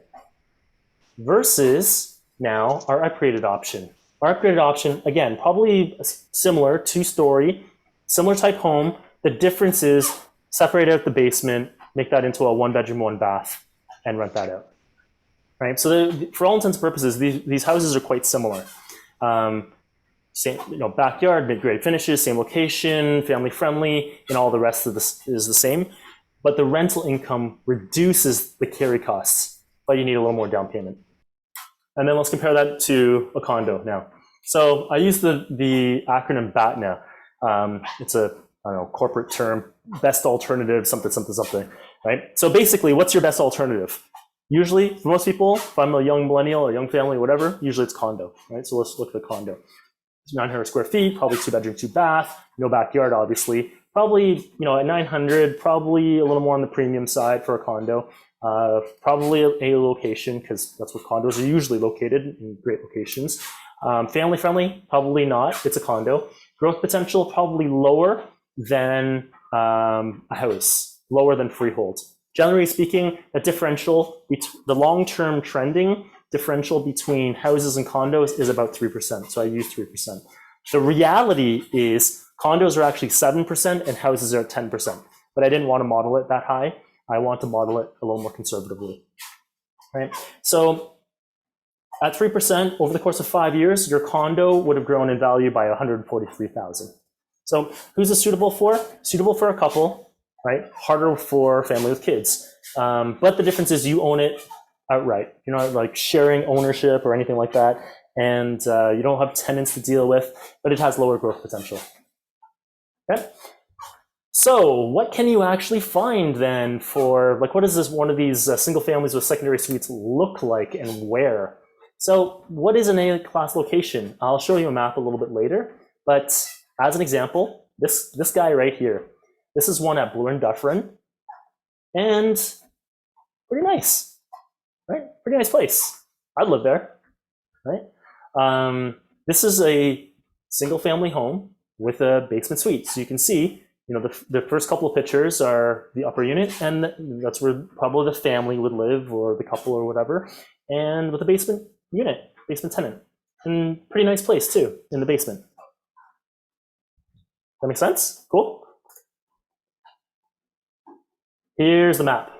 So what is this map? This map actually shows you your A and your B class locations. Red is your A class locations. Blue is your B class locations, right? So where is it located? This is located Bloor and Dufferin, Dovercourt Wallace Emerson, and right where that arrow is, right near the subway line, right near lots of gentrification, right near new transit infrastructure, right near lots of development happening there, Galleria at the park and the Dufferin Mall, and just tons of stuff happening in this area. Great area, right? Okay, just as a quick summary, if I'm a family, what are my requirements for something like this? You need the down payment, minimum 20% plus the closing costs. So $350,000 for a $1.5 million property. Mortgage qualification, minimum household income, $200,000. But if you're two people, it can be $100,000 per person, right? If I'm a couple, if I'm a family, like, partners, things like that, right? Husband, wife, things like that. Carry costs. So instead of buying a single family home and my carry cost being $6,400, I now get rental income that brings it down to $5,175. And then I want to contrast that with a condo that's about $4,000. So there is a difference between a condo, but the difference is you're not living in a condo. Okay? So that's where we are for example one. Example one, again, one party, one entity. So one family, one couple, or an individual. Any questions? Whoa, 29 messages. What did I miss? Well, we're just talking about you behind your back. Don't worry. Oh, okay. We're answering people's questions as we're going along. Okay. So. Are there anything you want to surface? I can't recall if we touch on this later, but one of the things is we're not simply talking about buying a property with a basement suite. It's a lot. It should be a lot more complicated than that. It's like, is it legal? Or are you buying in a place where potentially you can make it into a proper legal basement suite? Are you in a city where they're actively shutting these things down? Or are you in a place, are you buying in an area where they're okay with this? What are the tenant profiles for your particular basement suite in this area? And are you buying a house that's going to meet that tenant profile requirement? It's a lot deeper than just like buying a house with a basement suite. And you get yourself into a lot of trouble if you just do that. For sure. Yep, and we touch on that a little bit later too. Very good. Okay, any questions before I move on to the next two parties, two friends? No? No. All right. What are problems with two friends? Well, I don't know. Maybe they had an argument. Who knows? Okay, in the context of real estate, and perhaps co-owning together. What does this look like? One person, what's the problem? The problem is one person may not have enough for a down payment. Totally get it. You barely scrounge enough up for a condo. How the hell are you going to buy a house? Totally get it. They both have the same problem, by the way.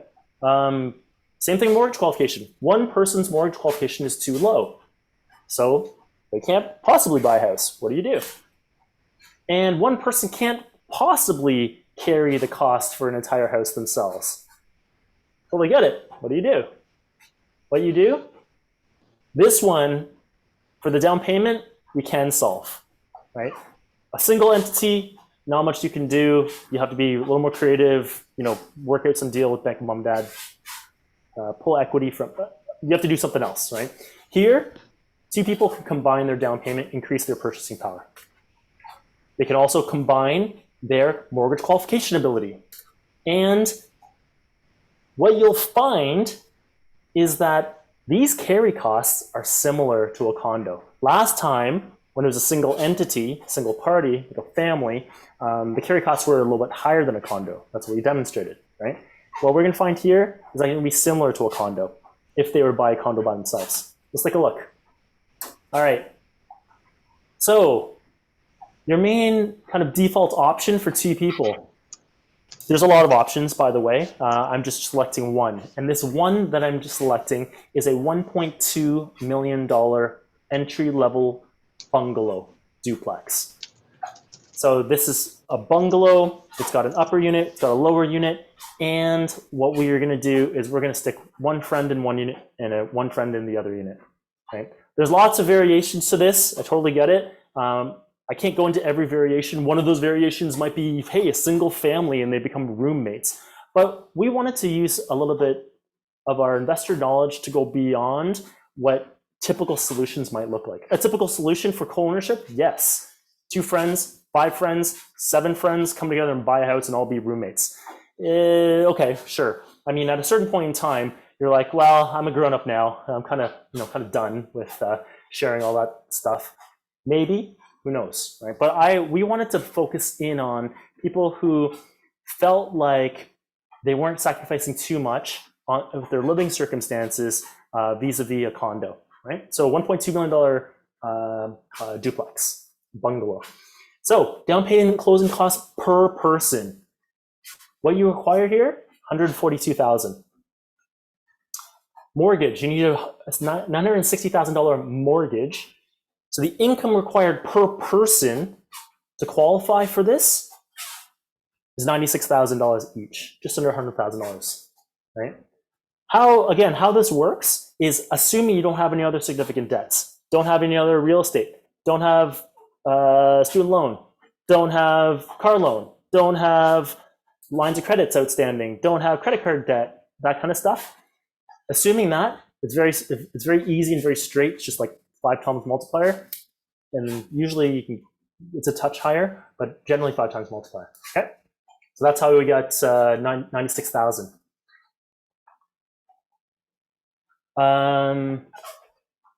Here's something interesting: income required for mortgage per person after factoring in. Okay, actually, forget the 2100. After factoring in $1,600 of rental income. But Matt, you just said that both people are living in each of the units. How are we getting rental income? That's not what the bank knows. The bank doesn't necessarily know that. The bank, if Jack and Joe over here, these 2 guys here, if they're buddies and they're buying together, they could very well live in one unit themselves, and they could conceivably rent out the basement unit to someone else for $1,600, let's say. What that allows us to do, I just talked about it during our last one, it boosts mortgage qualification by $200,000 if it's legal and under the right circumstances, and the mortgage broker can use rental offset instead of add backs. Under the right circumstances, you can then bring down the mortgage qualification salary required by $20,000. So now you needed close to $100,000 before, now you need closer to $75,000 to qualify. Pretty cool, right? Right? I hope that demonstrates kind of the more creative thinking that we do when it comes to problem solving these things. Because I think a standard approach would just be like, one person per unit. But even if that is the reality, there's ways that we can position it differently to your advantage. Absolutely. So, thank you.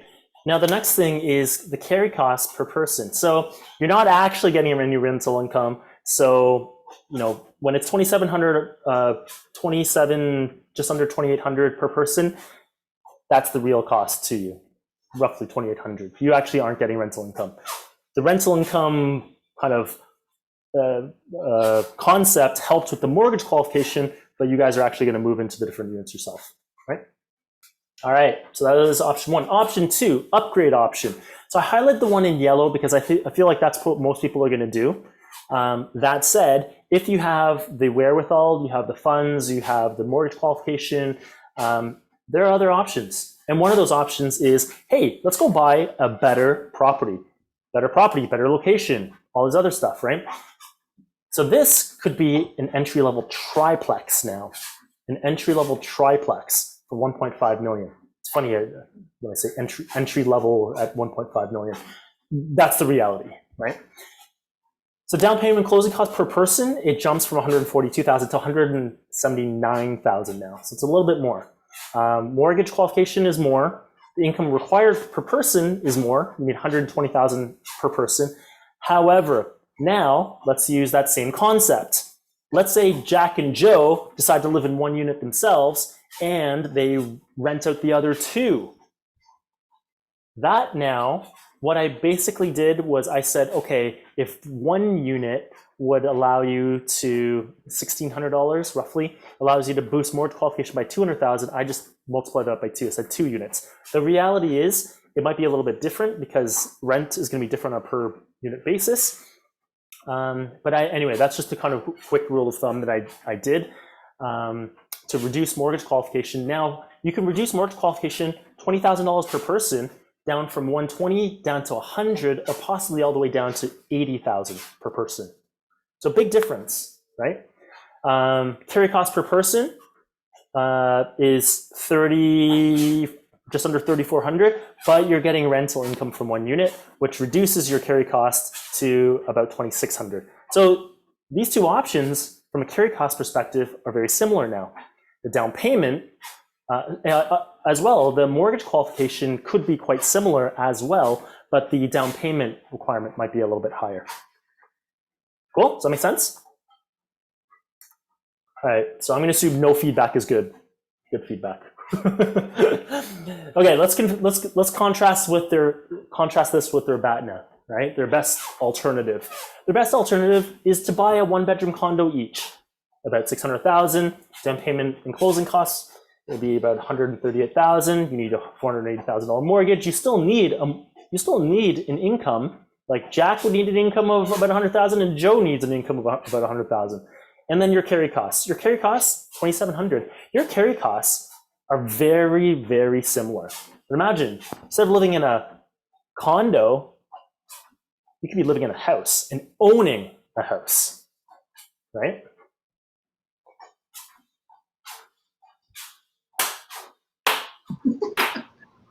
I don't know. Isn't somebody slow clapping for you? I know. This is the problem when I present in Zoom and like everyone's cameras are off. The only person I can see is Daniel. Yeah, I missed the in-person stuff with a beer in your hand, and the presentation would get sloppier and sloppier as the night went on. Yeah, I know. Okay, cool. So let's take a look at the features associated with a bungalow like this. Entry-level bungalow, bungalow duplex. Let's say there's an upper and lower. One of the big things here is, does each party live above grade? In this case, no.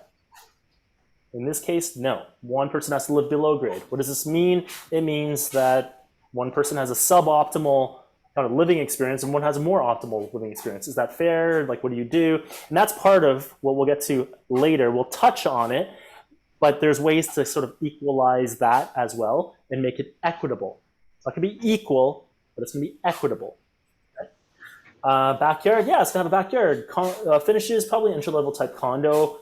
Probably a B location, one of those blue locations I was talking about before. Family friendly, yes. Growth potential, still going to be higher than a condo, right? Why do this? Each person gets a unit, and you own a house. Okay, so let's take a look at the upgraded option. The upgraded option would be a triplex. So you'd probably have an upper unit, main unit, 2-story, upper, main, and lower. You probably get, 1 bedroom, 1 bath per unit, and you probably get $2,100, and maybe $1,600 in rents. The difference here is, does each party live above grade? Potentially, yes. Depends on what you want to do, but potentially, Jack can take second floor, Joe can take main floor, and tenant takes basement. Now, that's one way to ensure that they have very similar living situations now, right? Anyway, we have backyard. Yes, finishes probably pretty nice, mid-grade finishes. Probably a better location at this price point too, at 1.5. So probably an A-class location, family friendly. Yes, growth potential higher because it's a house. Why do this? You would do this because rental income reduces your carry costs. I already showed you that, right? And you would do this. Actually, I missed that. The other reason you do this is because everyone lives above grade, right? So, I mean, let's compare this to a condo now. So if they had a condo, it's probably a 600 square foot condo for about 600,000. Roughly speaking, Toronto, very roughly, is about 1,000 square foot right now, give or take. Okay. So that's why a $600,000 condo is about a 600 square foot condo. Probably 1 bedroom, 1 bath, live above grade, obviously. Backyard, no. Entry level condo, probably a good location. The difference here is that you own a condo, and you own a condo with the lower growth potential of a condo as well. Right? Suitable for one person, lower growth potential, but I mean, you own it yourself. So this is not a co-ownership model. You just own a condo. That might be okay for some people, maybe not for other people. Right? So what do you get? So let's take a look. What does this actual bungalow look like? It's not that bad. Pretty nice inside. So this is an example of a $1.2 million condo at Danforth and Woodbine. Okay, so it's in one of our B-class locations. But it's still near Subway. It's still a very viable neighborhood, even from an investment perspective. We still love that neighborhood, right? Yeah, so anyway, pretty nice. And that's location right there. So it's in the blue. And then 2 friends. So the requirements. So these guys each need to bring about $142,000 to the table for a $1.2 million bungalow, right? They also need mortgage qualification, roughly $96,000 per person. But again, that can be brought down a bit lower if we start factoring in rental income. Just assuming that there's no other significant debts. And the carry costs, each person, $27,800. Very similar to a 1-bedroom condo. Cool. What do you think? This is where I clap. This is where you clap. Any feedback? One thing I would say is, we're going through these examples, but the permutations are massive. You can chop and change this in many different ways, and I think that's where advisory really is powerful, because yes, you may fit into exactly one of these templates we're talking about tonight, but likely you don't. Likely you're just similar to something we're talking about tonight, and what you're willing to give up, locations you're willing to live, are going to be different. And that's really where advisor comes in, to understand that piece, to come up with a real estate plan that works for you. Yeah, for sure. So it sounds like Rajiv wants to be friends. So yeah, Rajiv, let's be friends. He's also going to use half his organs for down payments. So you got to do what you got to do. No, it's all good.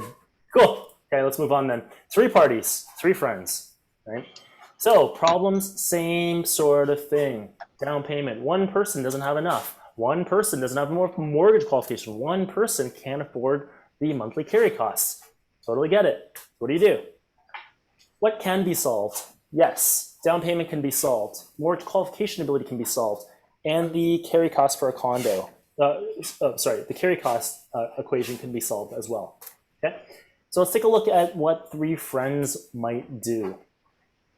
So again, I'm gonna come back to the same example.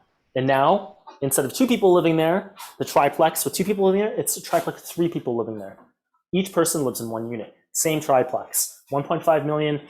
The numbers change a little bit because now you got three people. So the down payment closing cost per person is 119,000. The mortgage, 1.2 million. The income required per person, 80,000.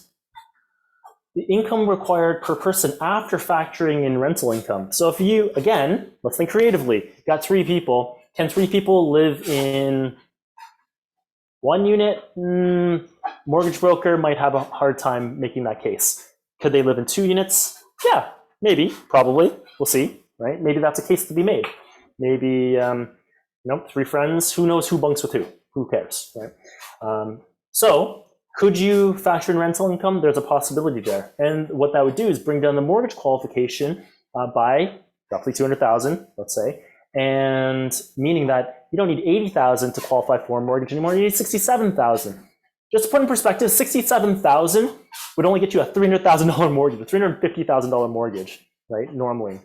So just to put in perspective. So carry cost per person, $22.58, and there's no rental income. Now let's take a look at the upgraded option. Upgrade option, man, let's step up from a $1.5 million triplex to a $2.1 million fourplex. It doesn't have to be 2.1. There, you may be able to find one for 2 or 1.9, but let's just say 2.1, because that is what we have seen in the market. Here, everyone gets their own unit, and they're all above grade, potentially, right? Main. So, Jack and Joe and Jill now, or whatever, each occupy a unit. Main, second, third, and then rent out the basement. So down payment closing cost per person is definitely a lot more. There's a big jump between 119,000 and the 168,000 for the down payment. Income required per person goes up from 80,000 to 112,000. But factor in the $1,600 of rental income, maybe $1,600 and one of the other units, $2,400. You could possibly bring this mortgage qualification down to 100,000 or 85,000. Imagine I'm a guy who makes 85,000 and I can go own partial ownership of a $2.1 million fourplex. Like that's awesome, right? So the rental income there plays a big role in the mortgage qualification ability and in bringing down what the mortgage qualification, what the salary required for that mortgage qualification. So carry cost per person, over $3,000, but the net carry cost per person after the rental income, $2,500.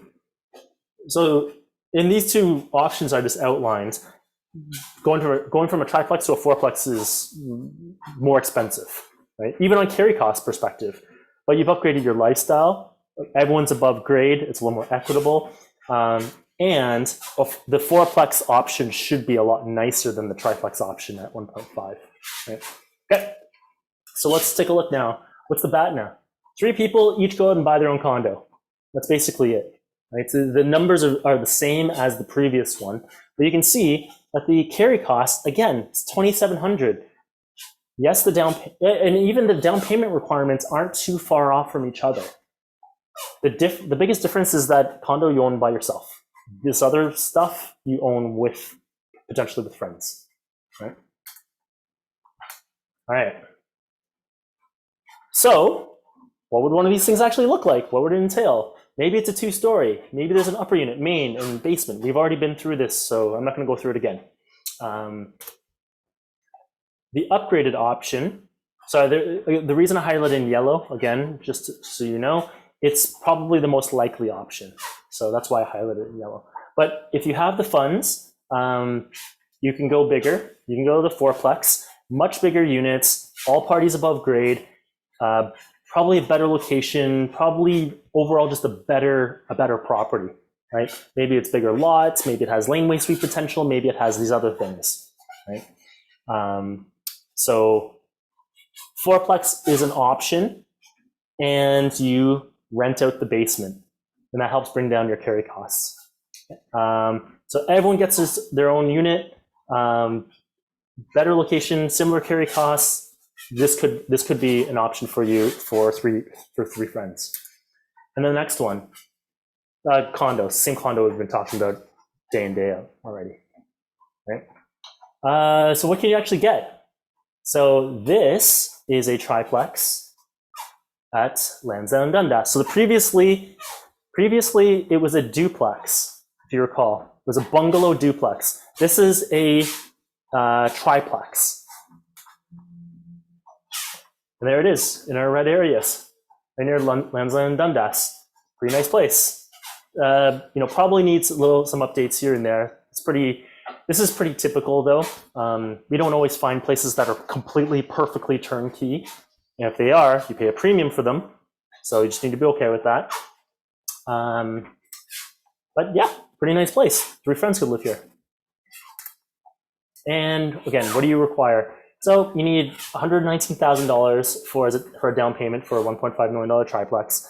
Mortgage qualification kind of varies, but anywhere from like $67,000 to $80,000 per person, depending on rents, and just if there's no other significant debts. And the carry costs, $2,250, lower than owning a condo by yourself.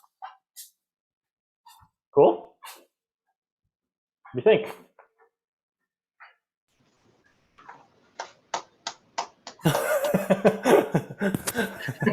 Yeah, I'm gonna do that every time now. Only if it's a slow clap. Oh, yeah, that's right. All right. I'm just gonna move on if no one's got any questions.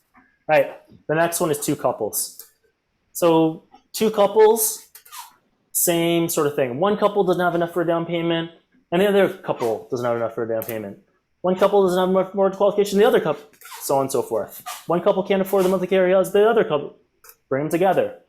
If you combine it, increase purchase power, increase mortgage qualification ability, and bringing down your carry costs. So let's take a look to see. I changed directions on this one a little bit. So I think you'll see what I mean. So instead of a $1.2 million duplex that's a bungalow, and instead of upgrading to a $1.5 million duplex, I went all the way to $1.8 million duplex. I figured these 2 couples want a nice place to live, right? But there's options obviously in between as well. This is why there's like an infinite number of permutations here.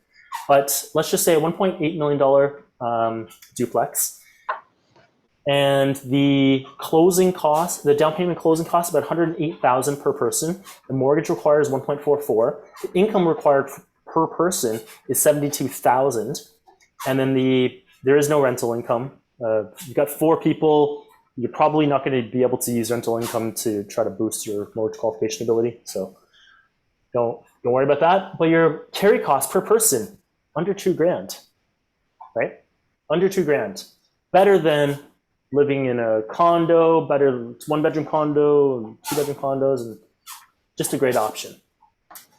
Then I also chose a luxury option for this as well, and I'll show you what they sort of look like. But a luxury duplex, a 2.1 million.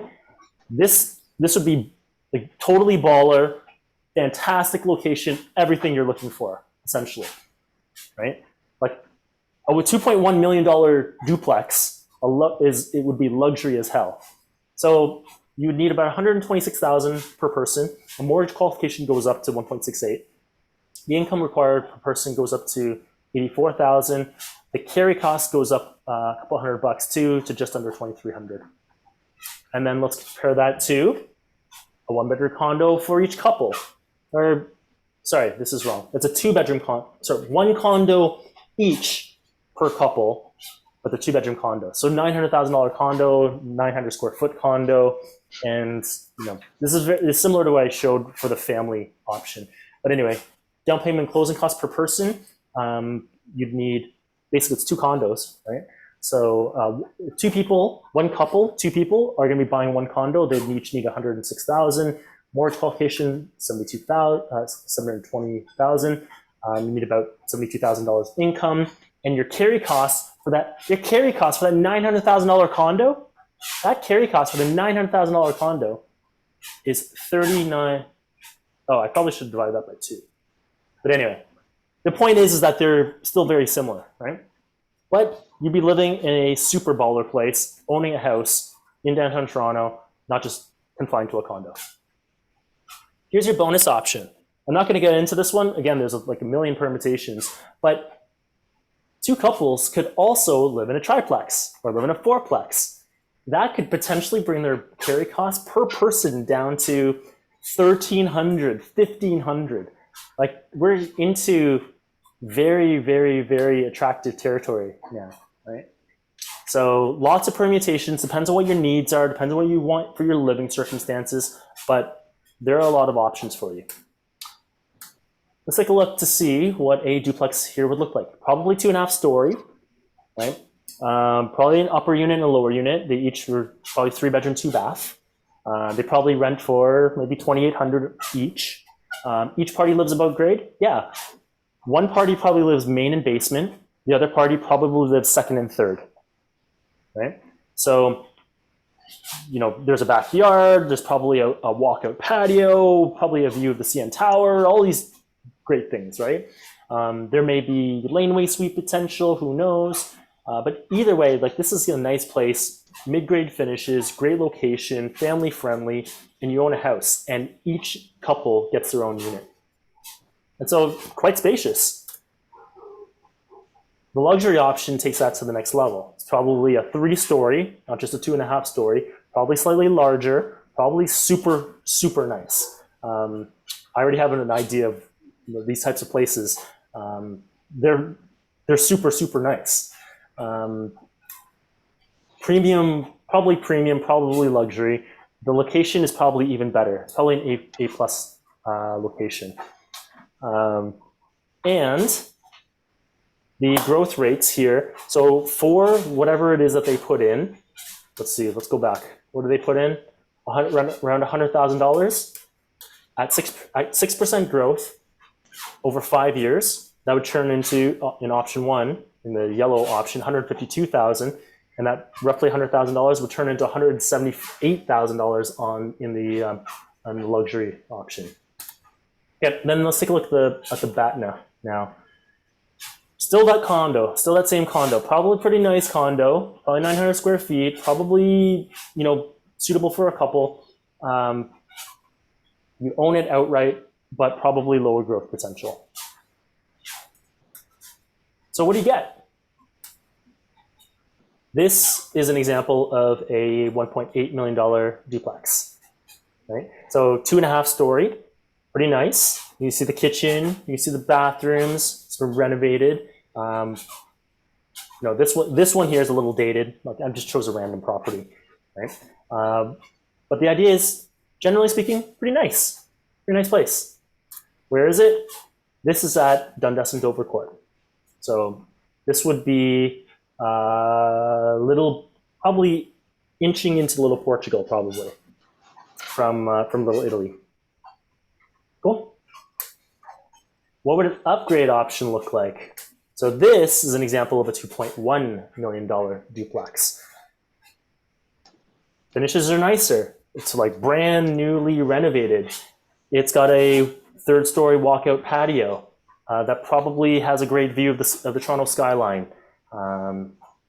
This would be a fantastic place to live. And I think Queen Nosington. So right in the heart of things. So what do you need? Probably $108,000 per person for a $1.8 million duplex. Probably need mortgage qualification of $72,000 per person, and your carry cost each will probably be just under $2,000.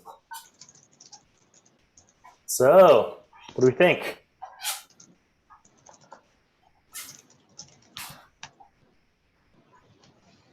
What do we think? It's good stuff. Let's get into the details. You want more detail? All right. Well, let's get into that summary, because I think the summary actually does a pretty good job of, like, we've talked about all these different permutations. That's great.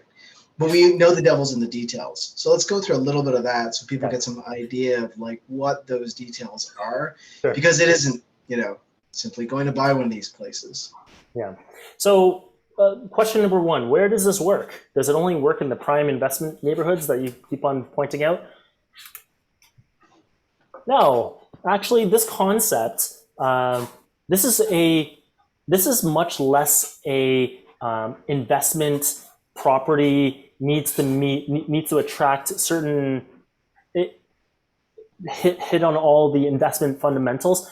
This is your primary residence, right? So which means that you can choose a location that works for you. Generally speaking, there are renters who will rent in most places. There are renters that probably rent everywhere, right? We choose downtown because we know that has the strongest rental market, has the best economic fundamentals. It attracts the target demographic we want for tenants and all that stuff. That's not to say that it doesn't work elsewhere. In fact, if you actually look at the title of this presentation, it's actually not about Toronto, it's about the GTA. So we made that very specific delineation because we wanted you to understand that this concept works elsewhere. It doesn't have to be in those locations. It could be, but especially if you're a family, you may not be wanting to live in the downtown core. If you're a couple of young millennial friends, maybe you do. If you're two couples, maybe you do, but you don't have to. It's not restricted to that, right? And then you want to see all these damn permutations? There is a lot. Like this is just a subset as well. Like there's a whole bunch of stuff here. Like there's on the left, there's the family, and then two friends, and then three friends, and then two couples. You don't need to get into all the details. The idea here is that for families and individuals and couples, you can think of this as the Volition Primary Residence Plus. This is an additional suite that will help with the carry costs, the rental income. And then the other stuff that spans the other three is the Volition co-ownership model, right? But that model could be a lot different. So what I'm pointing at here with the arrows is that you could be two friends just sharing a single family home. You could be three friends sharing a single family home, or two couples sharing, so on and so forth, right? That's one option. There's, two couples could be living in, there's obviously a million permutations. The point here is to show you that these options exist and to know that what the upside, what the pros are, and also what the cons are. And so I think we get into some of that a bit later as well. So, and the other point here is that there is no one size fits all solution. There's lots of options, and we can design a custom solution for you according to your needs, according to your budget, according to your friends and all that stuff. And what we're really touching on here is primarily financials, right? Layer onto all this your living situation stuff. If you're talking about like your family, your two families that are living together, you care about school zones. Your one couple, the person needs to have access to GO trains. So you want to make sure that you're on one of the GO train lines that's getting electrification so you can get better service, this kind of stuff. Like we start to layer all these things in when we're designing a custom plan to figure out what neighborhoods might work for you, as you're going through this house search, to hit not just the financials, but to also hit the other things that really matter in a home search. Nice segue into so this is how we help, right? It's not just about, I want a basement suite. It's like, is it legal? If it's not, is it an area where they care about it being legal, right? Can I continue to operate this, or am I going to get in trouble for operating operating this property. If I have a potentially legal place, am I meeting the requirements of it might be legal? So, minimum side setbacks, methods of egress, interconnected fire alarms, minimum basement ceiling heights. Like there's all these what I call very technical parts of the property purchase, which you absolutely should be working with somebody who understands this stuff. I said in the very beginning of the presentation, like when we're networking, I think before we even opened the virtual doors, there are a couple of people that had joined. And I was just, the question was like, what was my story? And the beginning was talking about how I purchased this place, which was frankly an illegal rooming house. And I didn't know at the time. Actually, neither did my agent. But sadly, that my agent is not really responsible for it. Ultimately, I'm responsible as an investor for what I'm purchasing. So, make sure that you are at least getting sound advice when you're going through this process, because it's very easy to get into something that is not legal or not allowed in your area because, the numbers work, it seems attractive, why wouldn't you buy it, right? We still want to make sure we're hitting investment fundamentals. So, I'll use the example of the house we closed today out in Markham. One thing that's really key about the neighborhood that they got into is that it's near a GO train. That's one of the major GO train lines. It's getting electrification service. Electrification is the big Metrolinx plan to turn all GO trains electric, if you're not aware of this. And in some lines, increase bi-directional service up to every 15 minutes. That's massive. Like this is massive infrastructure stuff, billions of dollars that are being spent on this. So that's where your tax dollars are going. You better reap the benefits by making sure that you're buying in areas that are, that this is happening.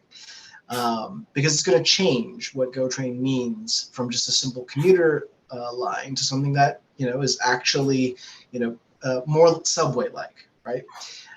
So anyway, we're going to care about these kind of gentrification things. We're going to care about transit, and we're going to put it in terms of what it means for your potential tenants, right? So that's the Residence Plus that also applies to co-ownership. Taking it a step further in co-ownership, what we can help with is things like, not only the property but that prenup. We had a little sidebar discussion in the chat a couple minutes ago about setting up that prenup. A lot of times, you've got somebody you're going to do a JV with. You guys are super excited. You talk about all the pros, how you're going to make the money, who you're going to rent to, all the good stuff. But nobody talks about the divorce, right? It's like marriage. Humans we're naturally optimistic. We go into a relationship, but 50% of the time we're wrong about who we get married to. And frankly, JVs are the same. A lot of times, 5 years happens. In 5 years, a lot of things can happen. Look at your own life. Think back 5 years ago, how different your life probably was about 5 years ago. Think 10 years ago, how different your life was 10 years ago. Now try to predict what your future is going to be like. It's actually very difficult to do.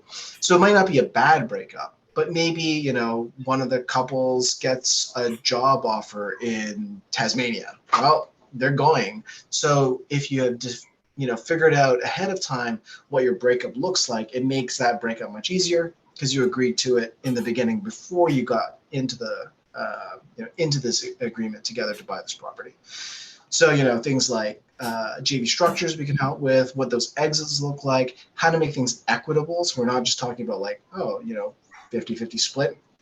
There are many ways to break things up depending on the property or, different amounts people are putting in, things like that.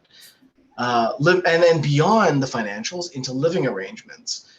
Like, frankly speaking, you're living with other people. What does it look like when something breaks down? Well, what does it look like when you guys need a lawnmower, right? Like, what does that process look like? And the living arrangement guidelines are something that we can help with because it's something that we have experience with. Next page, please. Sorry, the one thing I just want to mention here, so there's I don't want to belabor this too much, and I don't want to spend too much time on this, but there's a lot here. I actually can't, this could have been an entire section, like an entire half meetup probably by itself, just around the joint venture agreements and then the living arrangement guidelines. So joint venture agreements, we we're well positioned to advise you on this because we've done them, right? We have joint venture agreements. We know how to structure deals. We know ownership structures. For example, just as a simple one, this should not, the ownership structure of this should not be joint tenants. It should be tenants in common. Why? What's the difference? Who knows the difference? I can tell you from experience that this is something, this happens at the lawyer's office and you're signing and he wants you to check one box or the other. You don't know why. It makes a big freaking difference here. Like just as an example, joint tenants, if I kick the bucket, that means my ownership share goes to the other owners immediately. And tenants in common, my ownership structure goes to my estate, which means it goes to my inheritance, it goes to my kids, it goes to whatever. Big difference. If you check the wrong box, that is a big difference. And no one will advise you on stuff like that, but we can. Yeah, it's huge because the lawyer is not, the lawyer's position, because they would be working with both of you, they can't biasly represent, right? So they're not going to tell you what you should be doing. They're just going to give you the facts and you have to make your own decision. But that's where we're different, because we can actually advise on how it should be set up. So it's. And then just a ton of other stuff. Like if you bring different amounts of money, like Ming said, if you guys have different mortgage qualification abilities because of your salaries, if one person happens to live in a nicer suite and the other person lives in a not so nice suite, maybe that's below grade, maybe it's not quite as big, maybe it's not renovated, all those things. How do you deal with those things? We know how to deal with those things, right? Exits. What do you do when you want to exit? What if someone wants to leave? What's the protocol? What if one person, what happens upon mortgage renewal? What happens, or what triggers a sale? What happens if one person wants out? What is the recourse? Does it trigger a shotgun clause? Does it trigger, like this, does the other person have first right of refusal? Can we open it up to a third party, or does it automatically trigger a sale? Like all of those things. That's why your joint venture agreement is super, super important. And we can help highlight. We don't have all the answers for you because the answers will come from you, but we can bring to you the considerations you should be thinking about so that you can design this in advance. Right? And it keeps your costs down, because if you go to a lawyer and you're like, oh, I'm setting up a JV agreement. Yeah. Every question you have is $200 an hour. Right? 200? $500 an hour. I don't know. Maybe I'm using a cheap lawyer. Yeah. but basically, like having the discussion with a lawyer, you're paying by the hour for it. Yeah. We can save all that for you by going through it ahead of time. So then when you go to the lawyer, you're coming with your decisions. They legalize everything. You're good. And then some of the kind of a living arrangement stuff, just again, this will be tweaked upon you and your own situations, but we can bring to you general concepts like, hey, you probably should set up a reserve fund and contribute to that monthly. And that reserve fund is like a condo where, you put, I've roughly called it 10% of carry costs. So 10% of carry costs goes into a bank account. Hey, which bank account? Oh, hey, we should think about that. So one of the things we've thought about is, you should be going to get a joint bank account between all parties involved, right? And with, signing authorities and all that stuff. Your payments go into the bank account to pay, rent or mortgage or whatever. And then that's where all the mortgage payments come out. That's where property taxes come out. That's where hydro and gas and insurance and whatever comes out of that bank account. And then this stuff comes directly out of our knowledge from JVs, right? This is JV experience that we have. How do you decide who has decision-making authority? How do you decide that if you want to spend, do we spend money on cutting the grass or do we do it ourselves? And if we do it ourselves, what's the arrangement? Who does it? How often do we do it? All that needs to be spelled out. And those aren't business model things. Those are living arrangement things, right? So this is to ensure harmonious living, if you will. Right? So what do you do in terms of disagreements? What happens? Do you go to an arbitrator? Just all these different things we have familiarity with. So hopefully that gives you a perspective of why this is not just going and buying a house with friends, why this is no longer just go buy a house and maybe it has a basement suite. It's a lot beyond that. let's keep going because there are two big other things which I want to make sure that we spend enough time on. Sure. One is like creative financing to actually reduce costs for everybody across the board, and the other is something that actually may help your parents, which we'll touch on very briefly. Oh yeah. But anyway, as we're saying here, the other big thing is you are becoming a landlord in a lot of these scenarios, right? And you're not just buying a suite, that you're buying all the things and understanding all the things that come along with being a landlord. And we've got this litany of things that we talk about, that we go through during advisory, that we go through during the purchase of a property. It's all up here. I won't bore you guys by stepping through each of them. But we've done this a lot, and it's really taking that expertise that we've built up over the last 20 years in investment real estate and applying it to personal living situations as well. Yeah, for sure. And like, here's I want to move on after this, but here's a simple one. Tax deductibility. I got a renter in my house now. People don't realize that necessarily means you have the ability to deduct part of your mortgage, so part of your property taxes, part of your whatever, right? And that can be deducted from the rental income to ensure that you're not going to pay any tax on your rental income. So anyway, there's just a ton of stuff that you should be doing when you kind of buy a house with a basement suite. There's other aspects to it. Okay. So this is what Ming was saying. How do I reduce my monthly costs even further? And this is not just confined to the properties we're talking about here, but kind of across the board. Let's take a look. $1.5 million property. How do we reduce carry costs by $1,000? So scenario one, let's just say that you're an 80% loan to value mortgage at 3%, and your mortgage is 50-50. In scenario B, I didn't take an 80% loan to value mortgage. I took a 15% loan to value mortgage, and I took a 65% HELOC.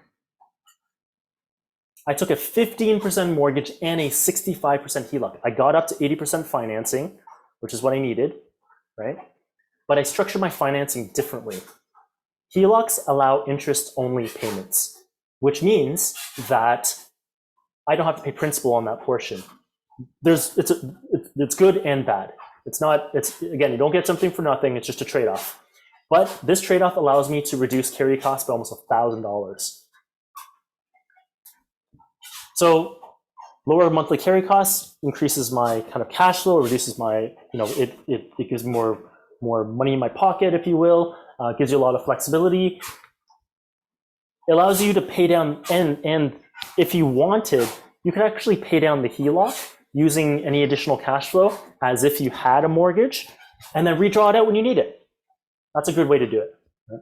Cons, there's no principal pay down, which means you don't own more of the property over time, and then slightly lower ROI because of slightly higher interest rates. And it doesn't work with B lenders because HELOC rates for B lenders are too high. Here's a note. This is an expert tip. Don't pay down the mortgage principal. You know how we have those abilities to like double up your payments and stuff like that? Don't pay down the mortgage principal because it won't free up on the HELOC. That's because HELOCs are maxed out at 65%. So if you pay down the mortgage, it's not going to free up on your HELOC. Doesn't do you any good. Right? Hugo did say, just so you know, one lender will go up to 80% loan to value. I don't know. We've never actually done it. So that's one way to reduce your carry costs on any property. That's our quick tip. Yeah. And now at the other end of the spectrum, so we were talking about young families, millennials, professional millennials, good jobs, good incomes, couples. At the other end of the spectrum, we got boomers. So what do we do with boomers? I don't know. We'll see. Look at these guys. These guys are unhappy boomers because they've got a paid off house, but that they've owned for 40 years, but no income, right? And these guys are happy boomers because they're using the equity in their home to create an income stream. So there's a misconception. You're not a boomer, really? I don't even know. Isn't it? I don't know what the definition, the age. Anyway, Gen X, Boomer, whatever. There's a misconception that people always say, "Oh, you can't eat equity." Under the right circumstances, you can eat equity. Equity, you can actually turn equity into cash flow. There's lots of ways to do it. We've talked about it before. It could be divesting one asset, paying down the mortgage of the other. That's one way to turn it into cash flow. Here's another way. So use equity in the home. So look at this. This is a nice home, Little Italy. This is a typical home that we would help our clients buy in order to do a big rental on, right? But imagine. I've been in here. Ming actually knows this property. This is a Little Italy property. But imagine your parents, or maybe you if you're Daniel.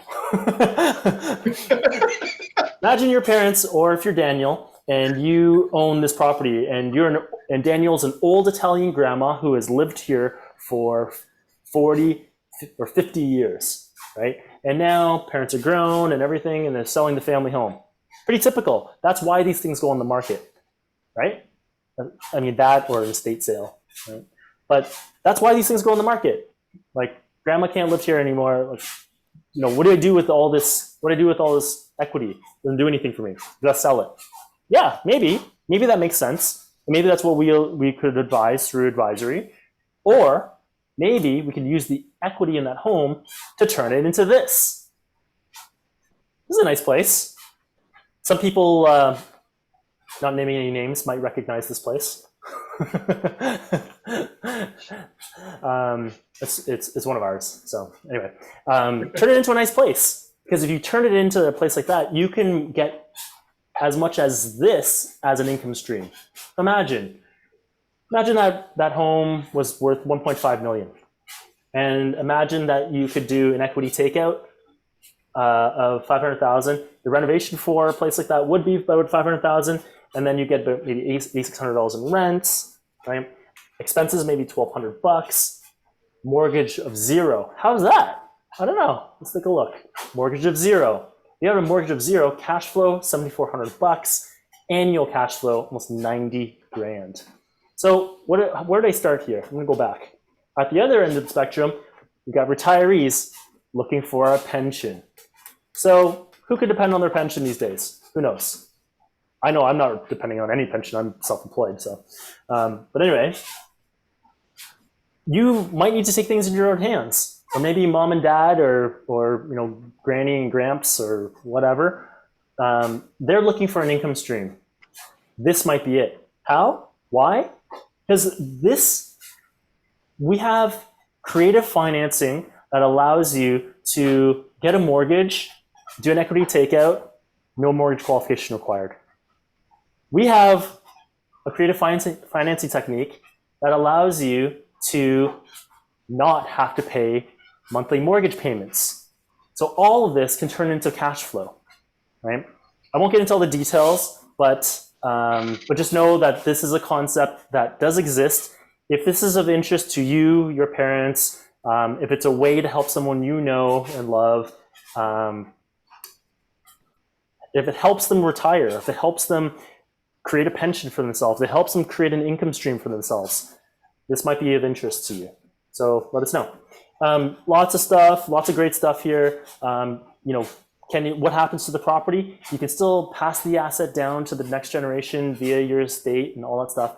You still have rights. This is such an interesting and creative technique to help a generation who may be very worried about their retirement. So anyway, I wanted to talk about one end of the spectrum, and now we're talking about the other end of the spectrum. And we have the expertise to help execute on that, right? Like, take it from the grandma house to turn it into a triplex. We have construction advisory, right? Because it's a big jump, right? To get to something like that, and that we have that kind of full solution. So, and the reason this is basically a full meetup to talk about how this works, but we're not doing that because I don't think, other than Daniel, who's on the borderline, we have that many people who are This boomers. isn't for you. This would probably be for like maybe your parents. This It's would probably maybe your for parents. like So, your you aunt know. and uncle or something Wow, like that. this shadow calling me, man. Yeah. You outed yourself, Daniel. But like, and that's why, if there is interest in us going into detail on this, if you think, you know, your parents might be interested, or you know people who are getting towards this who are interested in this and think a meetup that would be valuable, let us know. Social media, send us emails, whatever. Drop your email into the chat, and then we'll follow up with you. Yeah. Or book advisory. I think Ali Khan dropped the advisory link in the Calendly advisory link in the chat as well. Cool. All right. Now what? Okay, cool. So I want to do something new, something fun. What are the three key takeaways, or the top 3 things you learned tonight? So you can raise your hand, you can unmute yourself, or you can put it in the chat box. I learned Daniel's older than he looks. I was like Gen Xer for sure. Was that one of the key takeaways? Number 1 for me. Number 1. Yeah. Thanks. Come on. Am I talking to myself here? What's something you took away from here? Drop in the chat box. Unmute. Talk to me. Edward Yu needs more rich friends. Well, I think one of the, joking aside, I think one of the things that's been shown to be quite powerful is actually that network, right? Like I was saying earlier on, it's like your network is your net worth. But really, if you are able to connect with people who have similar mindset, who are thinking about the same thing when it comes to co-ownership, like that is literally now your net worth, because it is going, if you're able to pull together one of these deals with somebody, you're getting real money from it, right? As opposed to having to go with the badness we keep talking about. Yeah. Anything else? Sacrifice is required to get into the market. I love that. And I love it's coming from Flo, because if you guys don't know Flo, whenever I talk to clients or anything about, because we've had many clients go through this process of like house hacking to triplexes to, renting out parts of that, refinancing, getting something else to work their way up the property ladder. I always talk about Flo's story with a lot of personal pride, because she's one of our early clients, now works with Volition, who did exactly that. And it's not like it's a cakewalk, right? Like you have to live with your tenants. You have to manage this stuff. You have to team up with other people. It does take some sacrifice. But if you're willing to put in something that, the next person is not, you can get further ahead. And yeah, Flo's done that, and she's absolutely right. It does take sacrifice. Our poster girl. Mm-hmm. All right, what else we got? Using equity in your home to grow your investment portfolio. Yeah, that's a key component. What we didn't show today was the Volition multiplier effect, which is one of my favorite slides, which uses this exact concept to grow your portfolio and to get you to your goals. In fact, helps you get to your goals faster than most people's investment approach. So, yeah. Thank you. A comment here from, I think it's Laba. It says LL, but it says host under name. But anyway, it was like, I think we as Torontonians generally are going to need to get more accustomed to less and less than our parents had in previous generations. And I do think that's true, right? Like literally inflation is this thing that's constantly going up. And if you've ever looked at some very sad graphs of, inflation versus real wages, we are getting less these days for our dollar. I say to my wife, we have to do all these strange and unusual things, our generation, in order to have what our parents had, right? Our parents didn't have to worry about real estate investing or other types of investing or house hacking or duplexes and triplexes. They didn't have to worry about that stuff because they were able to live a normal life. But the reality is we're never going back to that, right? And it's okay, this is the new set of rules. This is the new game. How do we play by it now to get ahead? Maybe not the same thing, but at least get a bit more ahead. Yeah, so sure. It's a very it's a very apt comment. Yeah. Let's see. What else we got here? The power of the collective. Your network equals your net worth. Social capital. Now is the platinum versus the gold shared. That sounds deep. The right mindset. Yeah. And then we're going to need to be accustomed to less. Oh, here. Volition can help you think outside the poor box. Nice. Poor in parentheses when it comes to buying a primary residence. I like that. Yeah. Parents got a detached home in Sauga. Chris wants me to show the slide. Okay, Chris, you're going to be very disappointed because I actually don't have a slide after this. So there's, it's not like I had a top 3. I'm asking people what they took away from it. But delayed gratification, absolutely. And oh, my parents needed 50% down and 80% interest rates. Okay, cool. So thank you for everyone contributing. So what's my next step? So here, book in a complimentary 30-minute advisory session. So I think Ali Khan has dropped that in the chat, or he is going to drop in the chat. So a bunch of times. There you go. So if you're an individual and you have 1 or 2 friends, you're good to go. Reach out to Volition together. If you're a couple, you know of another couple, you're good to go. Reach out to Volition together.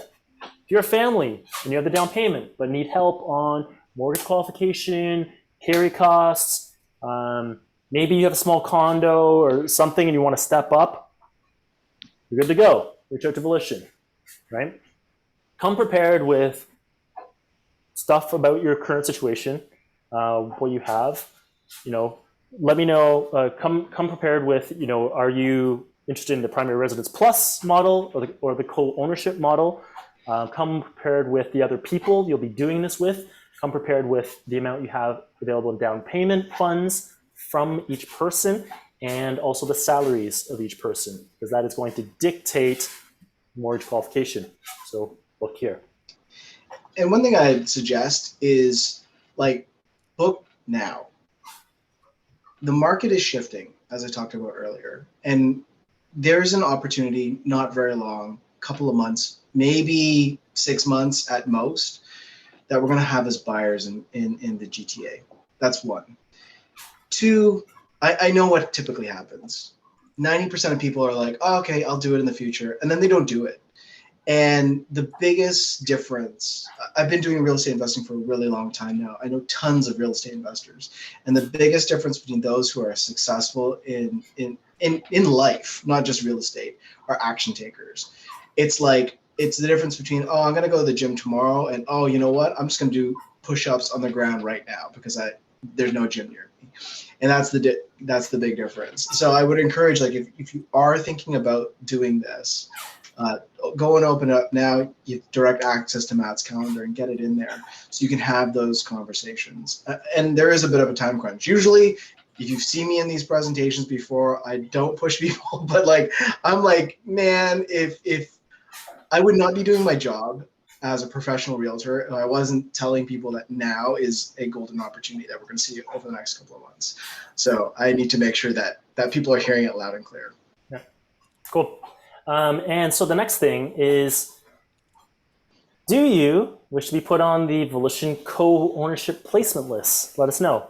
This list does not exist. I'm going to start it right now. But we want. I think Rajiv wants to be on there. He's the one that wants friends. Oh yeah, Rajiv wants friends. Okay. Yeah. So, but the idea here is that this isn't just theoretical, right? You may. And who knows? Maybe you don't have a partner, life partner. You're not a couple with another couple. Maybe you have no friends who want to do this. Then maybe Volition can help you. We've never actually done this before. We've never placed people before, but we have a ton of people who are constantly asking us, "Hey, I've got some money. Do you know a real estate guy?" Or "I'm a real estate guy and I'm tapped out and I need money." And we've never really bothered to put that together. But we, like Ming said, we actually see this as a really important and golden opportunity. So I'm going to take a leap of faith, and I'm going to say, okay, if you're interested and you want to be put down on the Volition co-ownership placement list, let us know. And then if we do have interest, then we'll see what we can do about putting some of these people together, sort of like speed dating, if you will, right? And maybe we can make a few of these things work for you. Okay, what's my next step number 2? Next meetup. Next meetup is in person. We are going to be in person again. It's funny because we took a poll last time and we're like, how many people want to be in person? How many people want to be virtual? And 45% said in person and 55% said virtual. And we're like, screw you guys. We're going in person. So we're going in person because quite frankly, I'm tired of presenting to a sea of black. So it's going to be in person. It's going to be unscripted. It's an in-person real estate investing AMA with the Volition team. Ask me anything. Ask us anything. It's going to be at Withrow Park in downtown Toronto on the east side, Danforth and Carlaw. It's going to be on July 20th. And note the time. We're going to start a bit earlier because, it's 9 o'clock now and the sun's going down. So we're going to start at 6 and go till 9. So we'll see if we'll go, a soft end is 8. If people want to hang around till 9. If people want to hang around, we can go for a beer afterward. I remember those days when we used to get a beer after meetups. Yeah, those are great. Those are great. Bring your own stuff. We're not supplying anything. So if you're going to... Go lawn chair. Yeah, bring your lawn chair, bring your umbrella, we're supplying nothing. We are going to bring our speaker and microphone and our own chair. And you guys are left to your own devices. So bring your own stuff. Right? But... and come to network. Like, even if you don't have questions, like, when I say your network is your net worth, it has literally saved me hundreds and thousands of dollars having the right people to ask the right questions to. I can't get over how important it's been to me, and I know it matters to other people too. Like, I've been able to turn to people and find out that job classes existed. I could get representation with the city, all these things as I've been going through my real estate journey. So, meet other people who find real estate cool. Like, it's really important. Yeah. And then lastly, what do you want to learn about? So I don't think we have a poll up and running right now, but put it into the Zoom chat box, email us at info@volitionpop.com. Let us know. Let us know what you want to learn about, because this is what we think you want to learn about. But if you actually have something, let us know. Right? Okay. And the other thing is, I feel like we're on the precipice of a solution that can help. It's not going to help everyone. Let's be real. We're not solving Toronto's housing crisis. But I do strongly believe that this is a solution for a certain subsegment of the population who feel like home ownership is out of reach, right? Truth be told, this wasn't that well attended. Normally we have closer to 100 people. This is like 30 or 40, which means that this message is not getting out there. It's not. So I need your help in getting that out there. No doubt you know someone who is a millennial who is complaining about housing prices, doesn't think home ownership in Toronto is ever going to be achievable, so on and so forth. Share this with them. Share this presentation with them. Send them our way and let us talk to them to at least expand their mindset so that they know options do exist for them. Right? So we do think that this does offer a lot of value, a ton of value, actually. But if no one knows about it, it's not going to help anyone.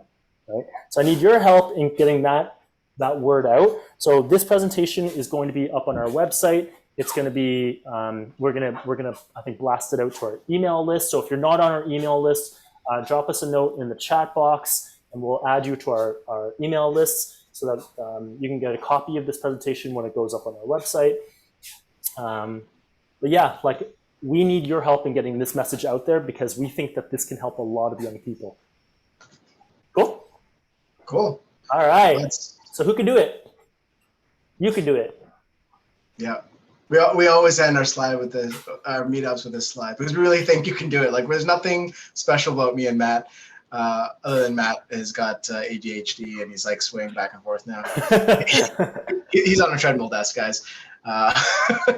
But yeah, let's open it up, see if anybody's got questions, comments. Got a couple minutes to do some open Q&A. So. Oh, Edward said props to the upgraded graphics. You noticed! Thank you. That took a shit ton more work to like not just put down a whole bunch. Ming likes to call it a wall of text that I typically put up there. So this takes a lot more work to display it graphically. And but thanks for the call out. I appreciate it. Let's open it up. Treadmill's better than a hamster wheel. It's funny. I was the one who got the treadmill desk. Yeah. But I don't use it as much as I think Matt does. Oh, Matt's dropping stuff. Oh, I see. He made it. He made it to the end of the presentation, guys. Big warned you. What was that? You got a ball stuck under there? I know. Yeah. I made it to the end though. Yeah. Yeah. What do you guys want to talk about? Hit us. Yeah, no questions. You guys provide anything that you feel didn't resonate, like anything that you're like, oh, you know what, that won't work. That won't work. I would say that one of the things we didn't touch on is how low you can scale this. Like if you're willing to sacrifice house hack, you can bring it down to its smallest, bite, which is probably a 2-bedroom condo with roommates, right? Where you're sharing one, you're living in one room, somebody's living in another room, and you're co-owning that, right? So it can be brought down very small. And on the other end, like there's like, 4plexes with duplex, laneway suites, right? Like six couples living together. You can go completely the other way too. You can, yeah. So lenders don't love more than 4 people on a mortgage application. So yes, that's a soft limit. We've seen up to 5 or 6 people on a mortgage application. It does have to go to very specific lenders, but we have solutions for all of this stuff, right? We've got mortgage broker partners, lenders lined up. There are financing solutions in place for the non-investment business model, the co-ownership, the Volition co-ownership model that we've been talking about. This isn't theoretical. We've actually vetted it out, and we've done our due diligence and lined up everything you need. It's a complete solution, right? So it can be executed fairly quickly, and there's not a lot that like we already know what to do. So it can this stuff works. This stuff works. Yeah. Any other real estate questions? Life advice in general? Well, there's lots of life stuff going on. Life partner. Matchmaking. Will you be my mortgage partner for life? I now pronounce you co-owners. Our next social media post has to be, Volition matchmaking meme. Yeah, but what did you guys think? Like, do you think that this is doable? Do you think that this is viable? I think 23 of the 25 people aren't even actually at their computers. They're all snoring. Well, if there is nothing else, we'll end. But I would strongly suggest if people want to just talk about what they're doing in real estate too. This is an opportunity network. I know it's not quite the same. It's just meeting people one-on-one, but it is an opportunity.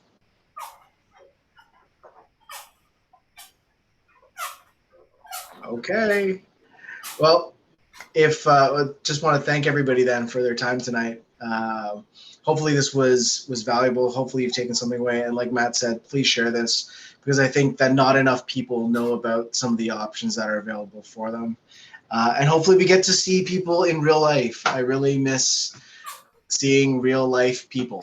So next month, is it Withrow that we're going to? Yep. Well, figures Matt makes it his backyard. I got to drive an hour. Matt walks 10 minutes. So, okay, guys. Well, have a wonderful evening and keep in touch. Yeah. So, thanks everyone for your time. Thank you. Oh, I got a clap. I didn't hear it, but I saw it. All right, Thanks, Matt. Donald. There you go. Thanks a lot. Thanks, Daniel. Have a great night. Thanks, everyone. Take care.